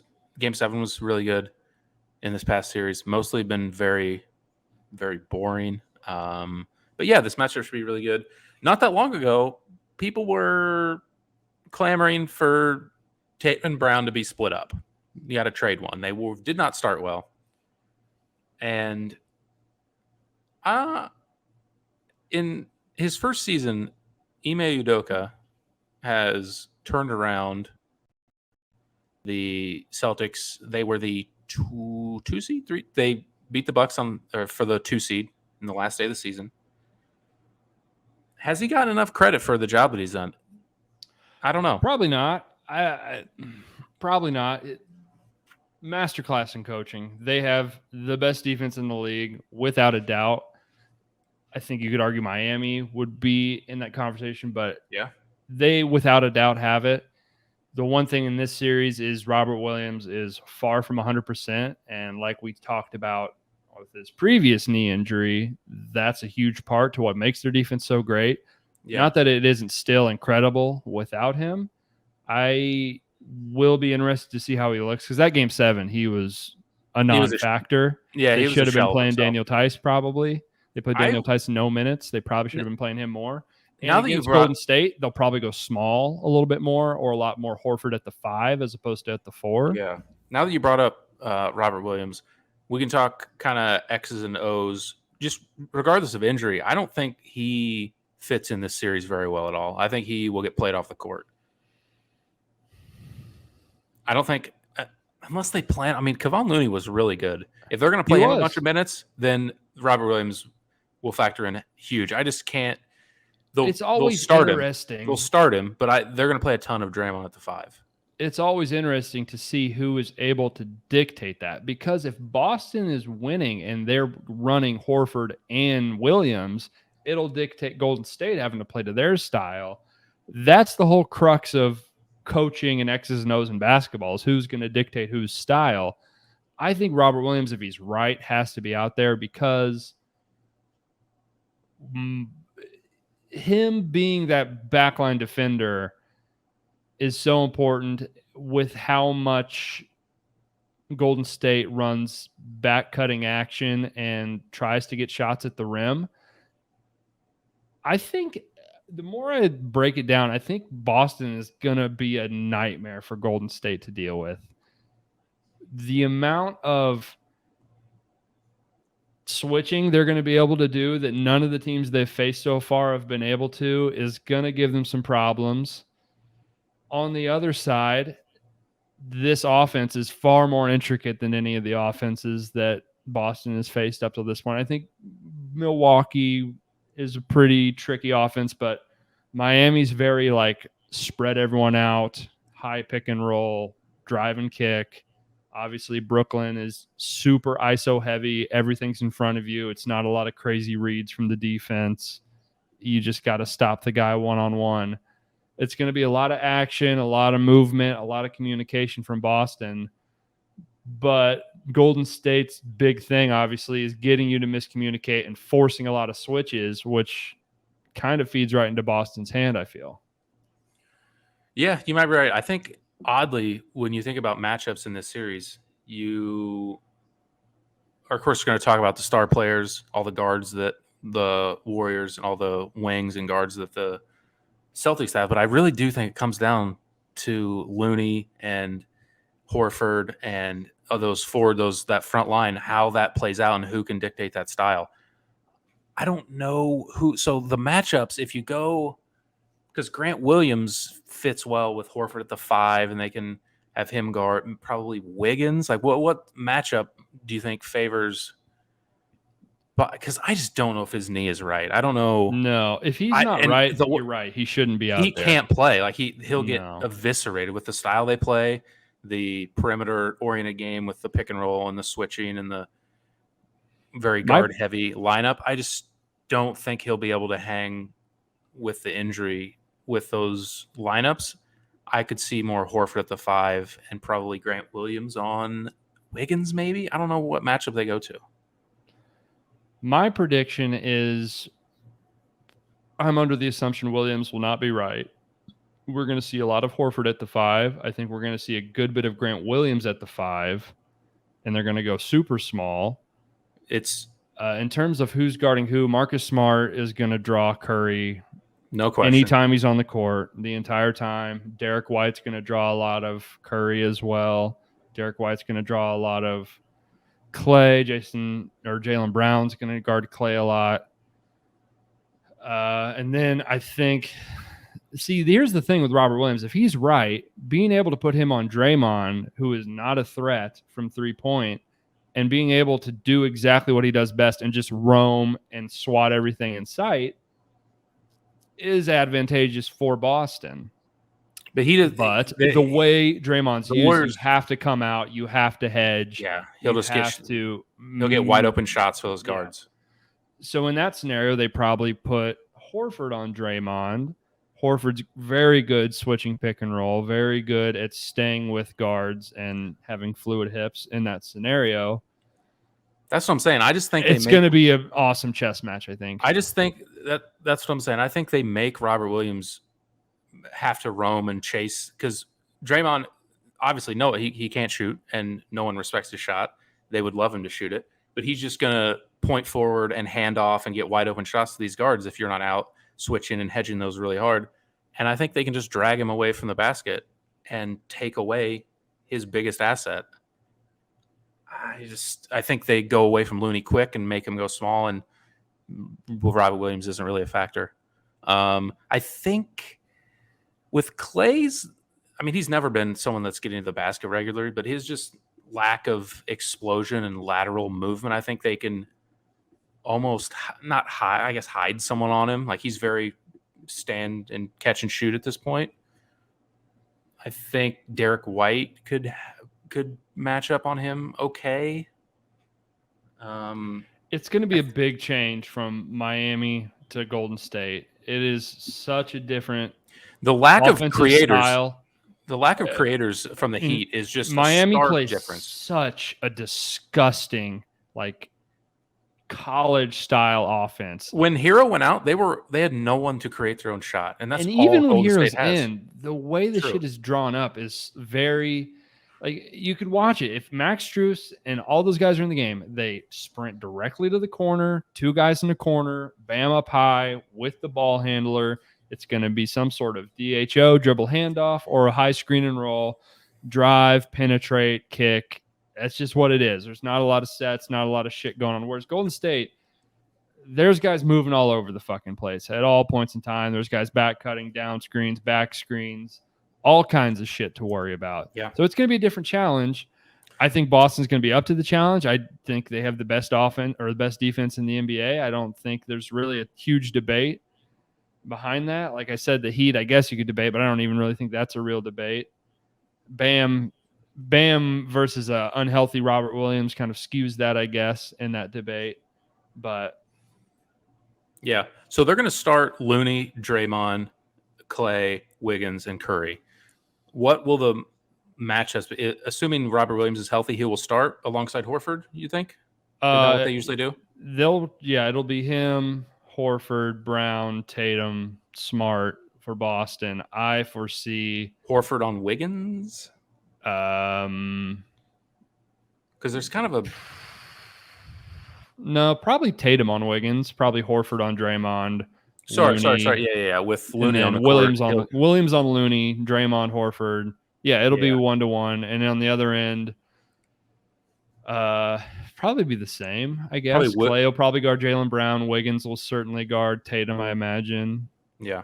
I think Wiggins on Tatum will be a fun matchup to watch. I got a feeling he will be the guy that shadows him most of the series. Maybe they'll try some Draymond on him, although I think they like Draymond more as a rover kind of clean up any mistakes.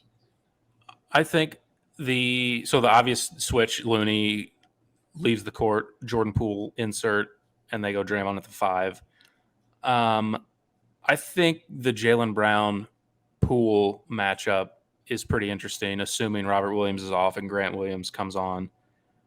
I think Jaylen Brown is the huge kind of all season in all these series. They're going to go as Jaylen Brown goes, and I wonder what his odds are for MVP, because he could eviscerate Jordan Poole on, like, he can't guard anyone, let alone Jaylen Brown.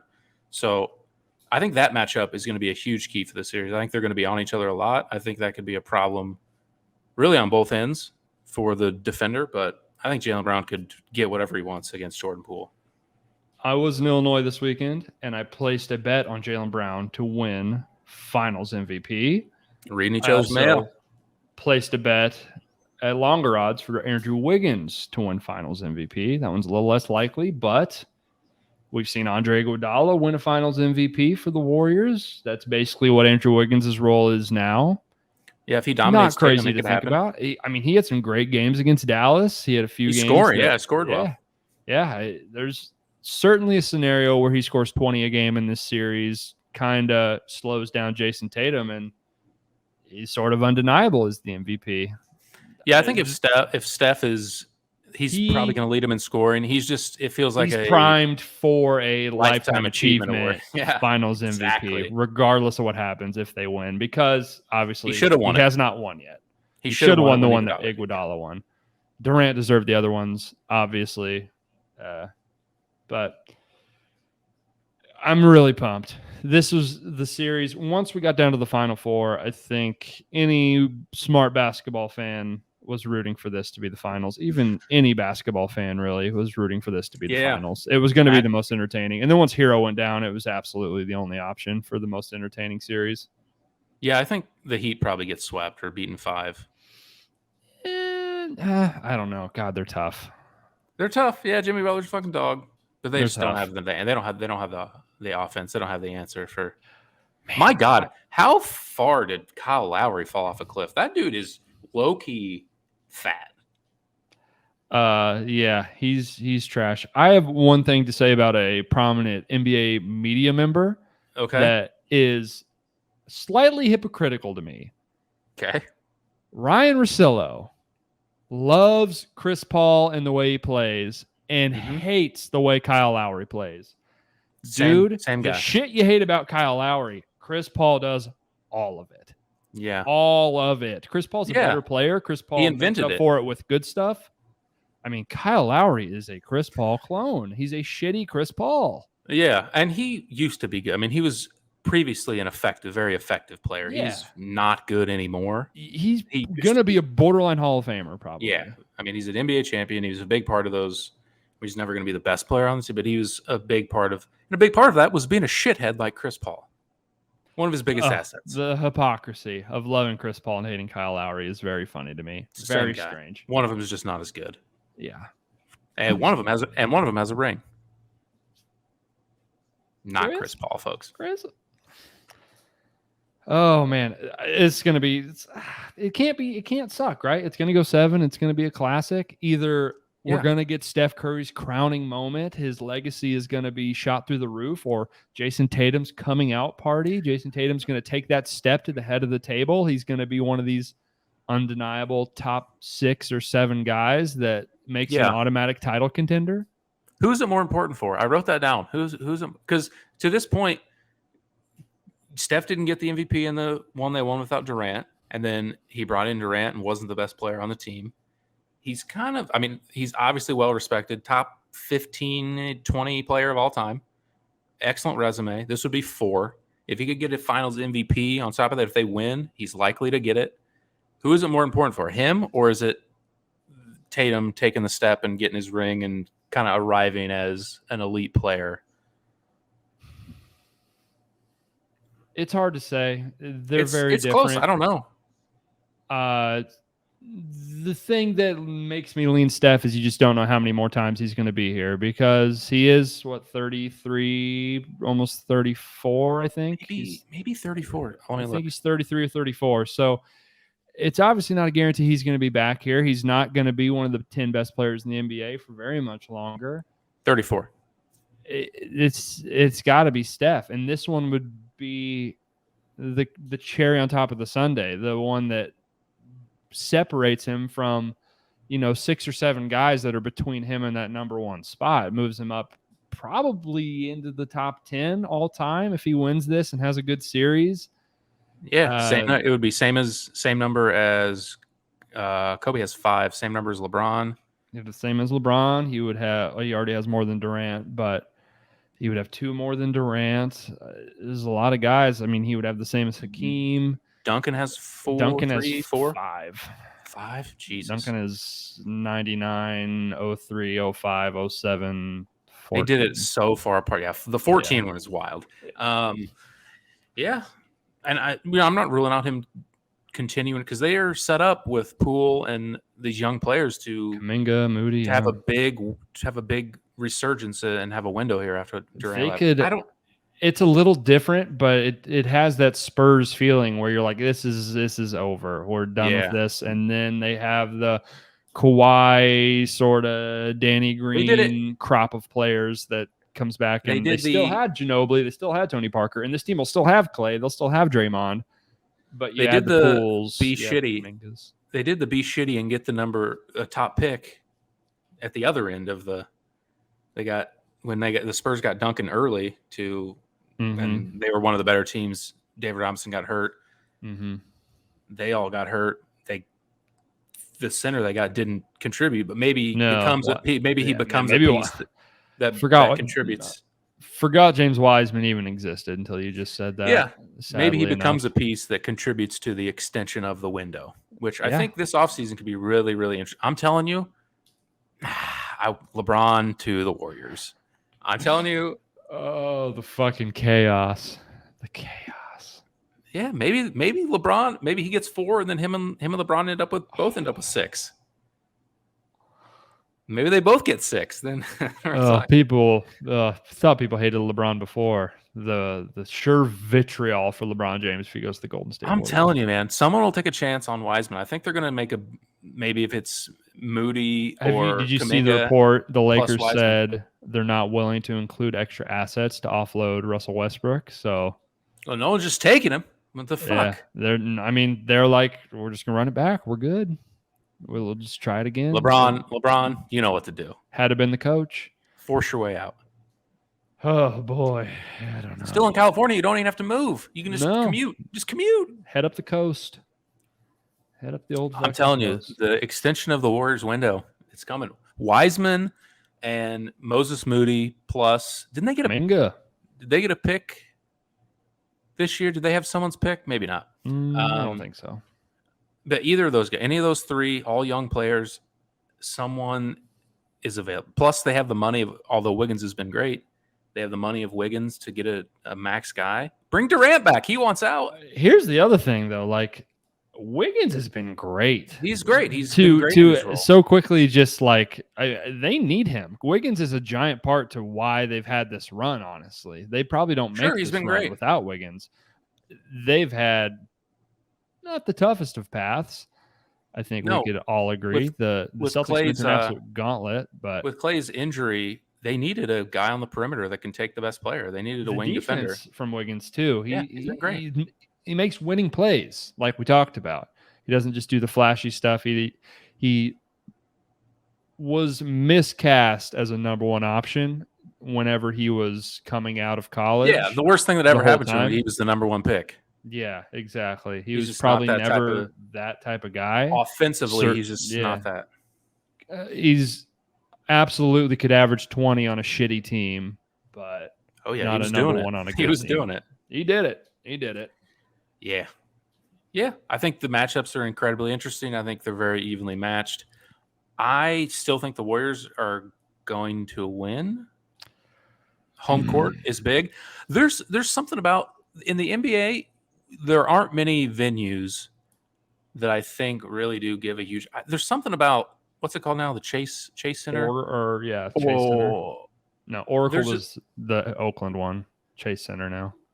There's something about that place. I don't know what it is. Maybe this new one isn't the same, but there's something about the Warriors home court. Say that. I feel like the new one doesn't have the juice that the old one had. I think you're right. I think it's obviously kind of the same fan base, but I feel like the San Francisco fan bases are a little it's no longer Miami. You know what I mean? A little Miami, a little fair weather, a little like it's cool to be at the game, but I don't really give a shit. Yeah, those crowds back when they were going 3-4, three titles in 4 years was the real fans have been priced out. I think maybe. Yeah, you're probably right. The poor people of Oakland cannot catch a break with their fucking sports teams. It's a real shame. The A's they're drawing like 1,500 people a night. What a nightmare! What a disaster. MLB's got to step in. MLB's got to step in. You hate to see it. Great franchise. You hate to see it. That's the Raiders. I mean, the Raiders are a staple in professional sports. They are one of the brands in NFL football. There was it might have just been, I don't know if it was speculation, but some Instagram or Twitter account was talking that 2024 is NBA expansion. It's coming. It's Seattle, Seattle and Las Vegas. Yeah, I mean, it's been 2024 guaranteed without being guaranteed for a year now. It's just going to happen. That'll be the expansion electric. Russell Westbrook, number 1 pick for one of these teams. Probably. No one will take him. No one will take that. No one. That's they'll offer him up. I don't know how the contract works. Yeah, I guess you just take his contract. How many more years does he have? He probably doesn't have that much. No, I don't know. Because the Blues are hockey team. The Blues let Tarasenko go, but they're not going to take him. They're not going to pay because they're not going to be good. So there was strategery by they'll be all like guys like fucking Kevin Love and all those bad contracts. They'll float them out there. Take them, please. Be my guest. Not to have a ricochet shot at Kevin Love. I like Kevin Love a lot, but he's getting paid a lot of money to do what he does. Tobias Harris, he's going to be great for the Seattle Supersonics. They're not going to take him. I can take it. Oh, it's going to be They're interesting. going to tank. They're going to tank. Fun content. Okay. Anything else? What's your pick? Warriors in 7. I think it's maybe this is just wishful thinking. I think it's Warriors in 7 all-time series. All like great stuff. I think I agree with you. I think we're on the same page. I think there are still moments where this Boston team, maybe I shouldn't say it. I don't know. There's still moments where this Boston team kind of loses their shit and they melt down a little bit. Offensively, big moments. Offensively, they have stretches where when Tatum kind of gets in a funk, they're just like really disjointed. Mm-hmm. They turn it over a lot, and it can get ugly offensively for half a quarter, and it's just like we just can't even get a shot up. Championship DNA, X factor. Will to win. They've been there before. Yeah. They've been through a couple wars, been through the fire. They know what it takes. Yeah. I think it's Warriors in 7. I think it's going to be really fun. The matchups, guy to guy, is just really interesting. I think it's going to be great. Oh, I can't wait. Warriors in 7. It's going to suck if it's bad. Surely it won't be bad, right? I would be surprised if Boston won in like 5. I wouldn't be stunned if the Warriors won in like 4 or 5 or a non-competitive like 6 game. I don't know if it goes 6. I guess that's technically competitive, but if they dominate like 2 or 3 games and they win in 6, I wouldn't be stunned if the Warriors won handily, but I would be surprised if the Celtics did, I think. It's honestly kind of a miracle that Boston has come out of this unscathed injury-wise. Like Williams is banged up, Marcus Smart's banged up. For the most part, they're very healthy after 2 7-game series in a row, and then a 4-game. If Tatum gets his ring, if the Celtics win this shit, I mean, you can't say anything. I mean, just a gauntlet. Yeah. So I'm want to emphasize. Jason Tatum is neither of these players, but I think either it goes one of 2 ways. You're about to say some wild shit then. Yeah, he's not either of these players. I'm talking from a legacy narrative standpoint. It's either going to be 1991. No one expects Michael Jordan to beat Magic, but he does, and we're like, oh, he's here. Michael Jordan's here. Michael Jordan's a guy you got to fucking worry about now. He's arrived. No one kind of expected this, and they went in there, and Magic's old ass got his shit pushed in. Or, and this is probably not a good example because Jason Tatum's team is much better. It's a little 07 LeBron against the Spurs, and you're like, wasn't ready yet. He's 23. He's obviously going to win some of these down the road, but the dynasty of the era was a little too much for him to beat at this moment. I think this, the supporting cast is, it's a little different. But I get the energy, the narrative. Either way, I think he's kind of good legacy wise and media wise. Unless he just lays an egg and they get swept, I don't think he'll get ridiculed if they lose. And if he wins, some people on ESPN are going to say some wild shit and say he's the best player in the NBA. So I would like to get out in front of saying I don't think that he is right now. I'm going to get out in front of that. I don't think he is. Even if they win this series, I would have trouble saying he's the best player in the NBA. I'll consider him maybe top 5 range.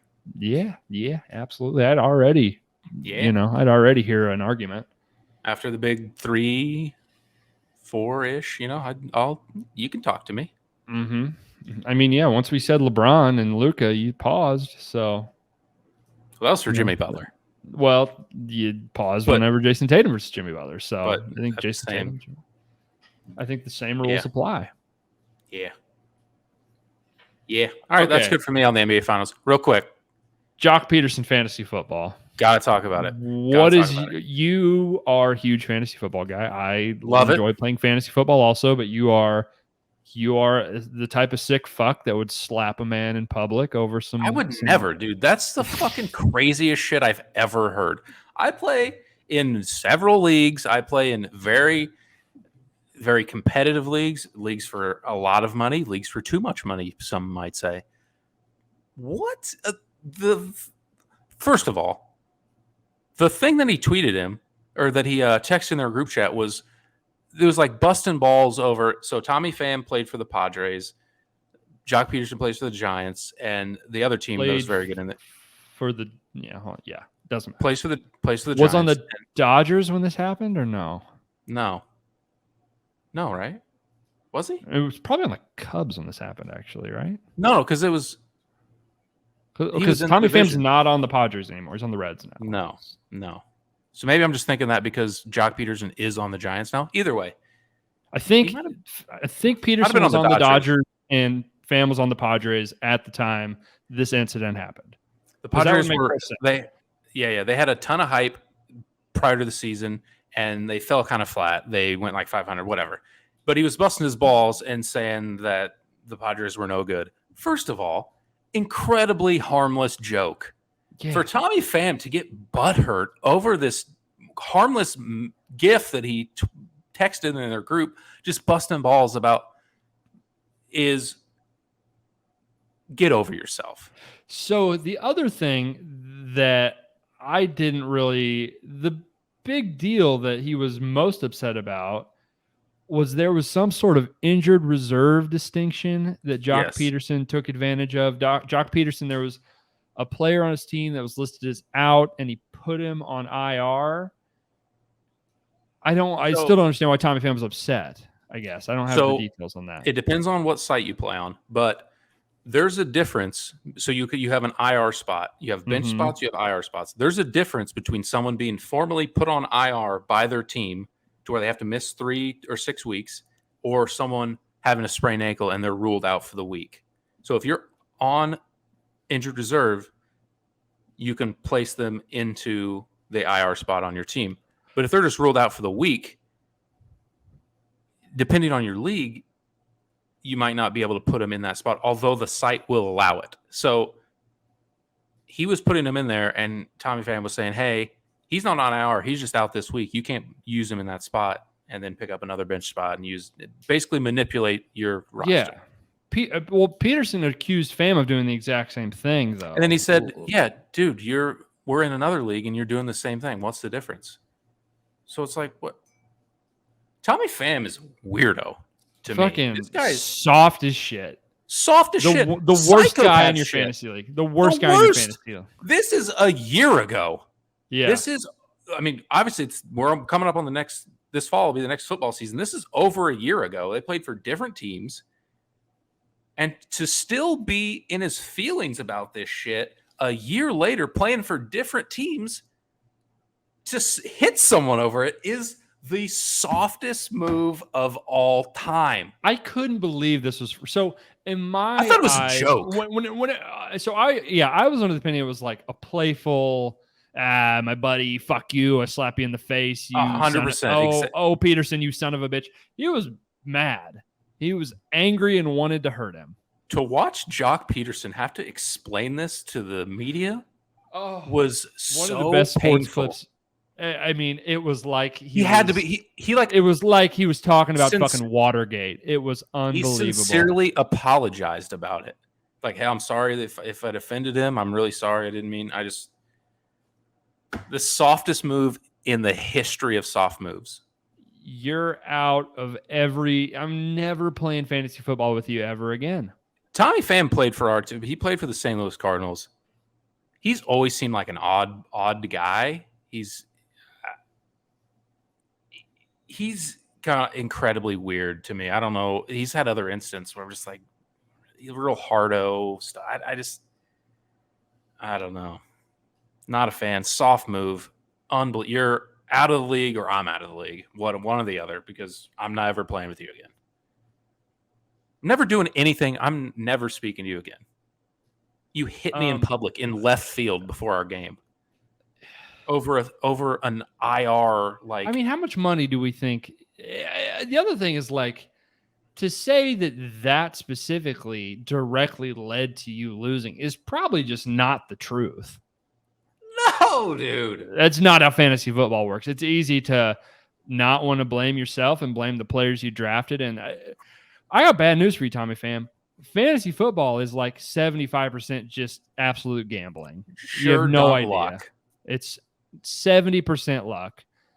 after the draft, not much you can really do. Yeah. I put in a lot of time and work on it because I enjoy it, and I hope that it helps me win, but I've just certainly don't win every year. It's a Christian McCaffrey got hurt. Whoops. I'm fucked. That's You're it. Done. Season's over. It's 75% luck. I put in a lot of time because I enjoy it. But yeah, it's just it's a crapshoot. To think that manipulating a spot on your bench to pick up some random idiot you're going to drop next week cost you anything is beyond soft. And to a year later hit someone in left field before the game is the most psychopath shit I've ever heard in my life. To still be holding on to that and like actually be mad and to seriously seek him out and say, hey, that wasn't cool, and hit him, prison. You're a psycho. Tommy Fan needs to go to therapy. He needs to see a psychiatrist.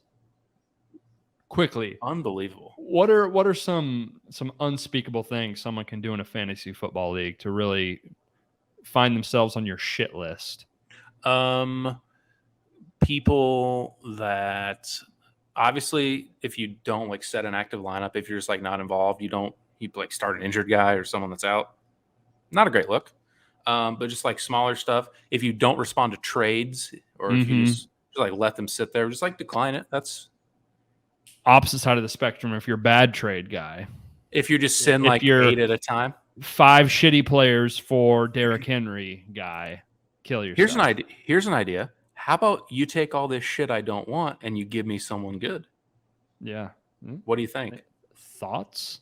How about I pose that question to you twice a week all year? Thoughts? Hey, just put this out there. I still want Derrick Henry on my team. I know you want Derrick Henry on your team. He's the best player in fantasy football. Still no? Okay. All right. Well, I'll try again next week. If you somehow can get me a player that is also the best player in fantasy football that I'm not seeing, because this guy has the most points, you can throw him in a trade and I'll take him. But other than that, pass. Yeah. Bad trade guy if you just don't respond. That's tough. Guy who is always wanting to change the rules and like we'll just be in the GM's ear, be like, hey, I think instead we should do it this way. I think that free agency should work this way. The waiver should. Season's already started. Fuck off. Yeah, trying to play the game we're playing, or the guy that didn't realize that was the rule and as a result kind of gets fucked. It's like, I don't know what to tell you. These people knew the rule. You didn't know the rule. I'm not going to retroactively hurt them because they worked harder at knowing what was going on. Yeah, you playing or not? What are we doing? Somebody knew. As I'm the commissioner of our personal league, you are the commissioner. I'm the commish, and it's like these other people knew the rules. So it's obviously not a communication thing. The information is out there. I'm not going to send a weekly itinerary and roundup of the rules every week. Either you know the rules or you don't know the rules. That's on you. Yeah. I literally, and I too, I don't do this every year, but at one point I wrote up a whole rule sheet, a whole like manifesto of what it is, what your draft pick is. Like I've sent it to you. The rules do not really change. The information is there if you want it. Go fuck yourself if you don't know. Yeah, really. Yeah, I didn't know, or no one told me when the rest of the people are aware. That's life. We'll figure it out. It's competition. We're trying to beat each other. It's competition. You'd be better. Yeah. Let's be better. You don't get a handout because you were worse. I'm sorry. Yeah. Not to brag, but this podcast has won like 90% of our friends of that league, the championship. So that's fun. 70% is dumb luck, and 90% of winning fantasy football is having no fucking life and taking it way too seriously. Because most of the other people in your league, they're just not going to take it as seriously. And on the draft, you're just going to be able to pick people. I was like, bad. You 3, you're already done. Your season's already over. You're totally fucked already. Thanks for the entry fee, but you're done already. You're totally fucked. Yeah. You picked Aaron Rodgers in the second round. I don't know what to tell you. Yeah, you're drawing dead. Congrats. Thanks for playing, though. Anything else? I went to a graduation. Fuck, those are all too long. I went to a high school graduation. They're just too long. Let's say these Who'd you names. go Just get to? the fuck. Let's say my girlfriend's sister's high school graduation. Yeah. How many kids? Where'd she go? Moreau Forsyth. How big of a school? It's like 90 kids in the class, probably, if I had to guess. That's not that many. No, it's not bad. I mean, it took an hour and a half. It was wow, really? Yeah, there was two separate singing things. Stop singing. People, like 3 speeches by the principal. We don't need 5 valedictorians who all gave speeches. The student council president gave a speech. It's too much. I had like 20 kids in my class. Our graduation was like 18 minutes. It was it was choice. It was excellent. We're here for the walk across the stage and say my name. None of this other shit matters. Tell me one thing you remember about your high school graduation. Tell me one thing. Nothing. Just kind of walking out, leaving, like having our big after when you hung out with your friends. The ceremony is just that, a ceremony. Does not matter. You will forget it completely. I don't remember one word of any of the speeches. So if you happen to be graduating soon, giving a speech, no one cares. No one's going to remember. Don't freak out about it. No pressure. I don't remember who were valedictorians in my class. I don't remember who gave the speeches. I do, because there were not that many options. Yeah, but I mean, even me. I only had like 70 kids in my class, so I was also a pretty small class. But you tell me it wasn't you? Remember? No, it wasn't me. Where were you at on that spectrum of 70 kids? Where did you fall? Upper third? So, I mean, we had probably, in our 78 kids, probably 20 had like a 4.0. We had a lot of very smart, try-hard fucking nerds. And then we had a bunch of like kids with like 4.5s that took all the weighted classes and got like 100% in every single class, like a fucking nerd. I don't remember. I had like a 3.8 GPA, so I don't know. Dude. Like middle of the pack, probably. Yeah, just getting by. Just being smart enough to not really study, just kind of skate on by. Not to brag, I think I was third or fourth in my class. Not to brag, of like 22. Yeah. I was good, but not too good to where I had to give a speech at graduation. You know? Yeah, you tanked it the last couple weeks of the year. Like, I'm not giving this fucking speech. I had something else to say about graduations. I can't fucking remember. Too long. Went to a graduation party after, because you have a graduation party. Yeah. Would you rather be in a scenario, in a party or group like that, where you don't know a single person, or where you kind of half know everybody and have the expectation that you should make small talk with people? Because I think I'm of the opinion I would almost rather not know a single person there and be able to justify me not saying anything to anybody. Just kind of float in the back and just not talk to. It's totally justified if I just sit at the table on my phone the whole time. I hear where you're coming from. Yeah. Yeah, that's tough, because I'm sure, the girlfriend's family, you got, and you like I small talk with them. You give you talk to the grandparents, like, whatever the fuck you said. That was an hour and a half. That was way too long, huh? Yeah. This weather is right. This fucking weather is right. I don't know, because on the surface, just knowing no one and not being captain of the social butterfly club, I would really be in a bad spot. But if I could just sit there and not say anything, that's where I want to be. Yeah, that's my thing. I think of a scenario like if I went to my high school reunion or something. I mean, I talked to literally 2 people from my high school graduating class. Everyone else would just be, we went to high school together. Wasn't that crazy? What are you doing now? I don't care what you're doing now. I'm just asking this so it's not awkward. Specifically in your situation, to where it's significant other's family, would you rather never have met most of them, or would you rather kind of like you are now, where you're because that's a different, because if you probably can't just not say anything. You're expected to meet people and So all our grandparents I've met before, I mean, that was really it in terms of family that I would be expected to talk to. And I'd met both her sisters before. So it wasn't that crazy. And on top of that, like the grandparents are like not trying to talk to anyone either, or they all know other people there that they're talking to. They don't want to talk to me. They want to talk to people that haven't seen, I guess. I would go. I think I would go with. I would rather have met them before. I don't want to have like a big family gathering, be the first time I meet like everyone. You know what I'm saying?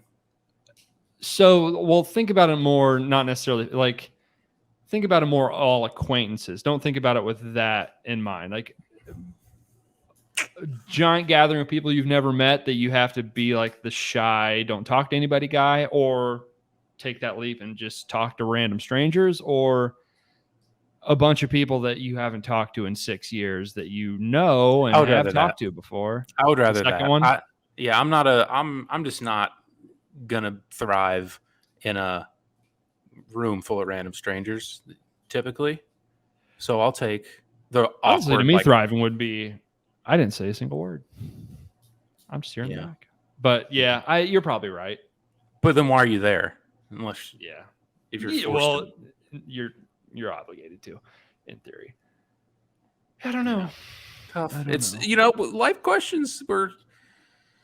That's a tough one. What a conundrum. Graduations, 30 minutes tops. Anything more or wasting time? Yeah, it's not that important, honestly. No one even knows where their diploma is. It's really not that big of a deal. Certainly don't know where mine is. Either one, college or high school. Couldn't tell you where they are. Yeah, not that important. No. Piece of paper. Any life stuff? Any life stories before you leave? Before you get out of here? I got my washer and dryer dropped off today, and they were going to install it. And then they said the dryer duct wasn't long enough, so you got to go buy your own dryer duct and install it yourself. And boy, was that an afternoon for me, because it was a gigantic pain in the ass. Speaking of situations that we wouldn't thrive in. Oh, I mean, I cannot emphasize you enough how far away I am from being a handy person in any way, shape, or form. Oh my God, these fucking ducks. And I had these shitty little clamps. It was the most frustrating thing, because you have a pipe, a tube that in theory is supposed to be 4 inches wide, and your duct, your big silver foil hose thing is also in theory 4 inches wide. But it's just not fitting on the fucking thing. And what drives me up a fucking wall? It's just like, why are they not both the same fucking size? So I had to go buy special. So I went one, they dropped it off. So they're like, hey, you got to go and buy another hose for this fucking thing. So I was like, okay, that already fucking sucks. I'll go do that. I do that. Spend about an hour and a half trying to get that to work. That didn't fucking work, because it's just didn't fucking fit on the fucking thing. So I go back to Home Depot again and get a fucking 90-degree little pipe arm to maneuver the fucking thing, and special duct tape that is specifically for these fucking tubes, and then a connector, because I had to get 2 tubes because one was not fucking long enough. Finally, I got it figured out, and the dryer fucking works, I guess. It does work? You got it? Yeah. Did the first batch today. Very, very annoying things. Like, you get very frustrated with those things. Yeah, so fucking angry. My whole point is, like, of all the things in my life that need to be hard, this doesn't need to be hard. This gets me nothing. This is fucking pointless. It should just. There's no chance. It's just pointless. There's no chance that they were gonna. There's no chance they were gonna just drop that off and it just worked and you had what you need. Hook you up. And the guy, I could tell the guy probably could have done something, but he looked at it. He's like, "Huh." I could just see it in his brain. He's like, "That's gonna be a pain." Yeah, I can't do it. Sorry, you're gonna have to do that yourself. And as soon as he said that, I was like, "This is." Because the way he said it, it's like, you just hook this into this, you hook it into this, and you're good. And I was like, I don't think that's how that's going to go, but no, or he would just do it. Yeah. Yeah, I got really mad. It was fun. I believe that. Was Michaela supportive? So she was at work whenever I got really upset trying to do it. And then when she got home, it was a little easier with 2 people once I had all the duct tape and shit. So she was supportive. We got it done. How have you guys worked as a team thus far with frustrating things like that? You guys, That's a very easy situation too. I guess if it already blew up. So like the frustrating part, she was not there for. Like the part where I was getting really upset, she was not there for. And by that point, I was like fucking over it, and I was just like, whatever, just get it done. Whatever we have to do to make this stop being anything I have to worry about, let's just do it. I don't give a fuck. I'm pissed. Yeah, we haven't had too much stuff like that, so that's good. Are you guys mostly set up? What's the anything else missing? Pretty much. I have a mattress in our kitchen that I need to take somewhere. We have 2 mattresses and only space for 1 mattress. So other than that, and then everything that we don't know where to put is currently in here on the floor. So I need to find a spot for all that. But see all this fucking bullshit behind me. It's very decorative. Yeah. I need to get some killer art. If you're a sick artist, hit me up. Dude, hit us up.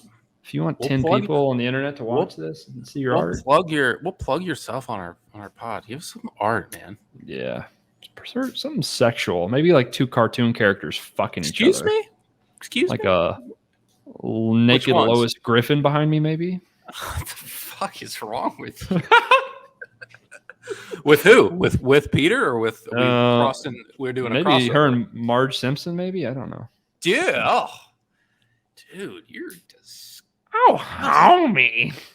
Ow, Peter. Not that there's anything wrong with that. Girl on girl, that's fine. That's fine.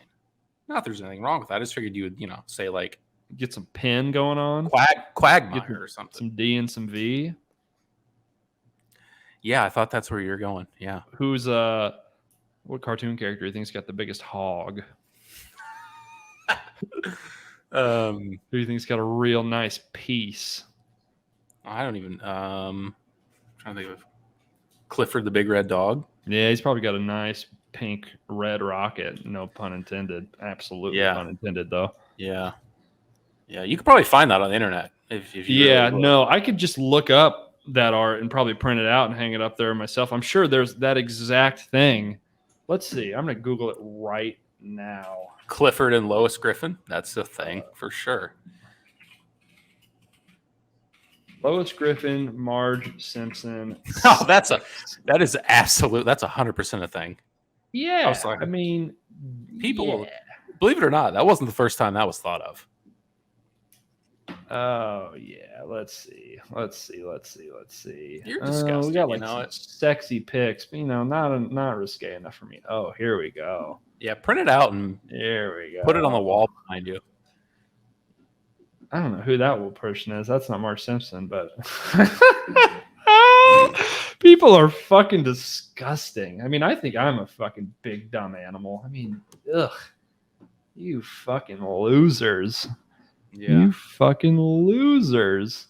Yeah, pull yourself together, people. You fucking sickos. All right. Sure we've got to the point. Send that to my mom. Oh, here it is. Oh, my God. Oh, man. Jesus. I think we need to get some people laid. This is not okay. That there's so much of it. There's so much of it. All right. That disgusts me. That's a good sign that we've reached terminal velocity on this podcast, I think. Yeah, let's wrap it up. Thanks for listening. Do you want to you mentioned doing some sort of like giveaway of some kind? Do you have any more thoughts on that? Yeah, we'll talk about it later. We need to before I don't want to hype it up or give anything. We're thinking about talking about doing some stuff. So stay tuned for that. Thanks for listening. Like it, subscribe, do all the stuff. Go check it out on YouTube. It's a lot of fun. And we'll see you next time. Bye.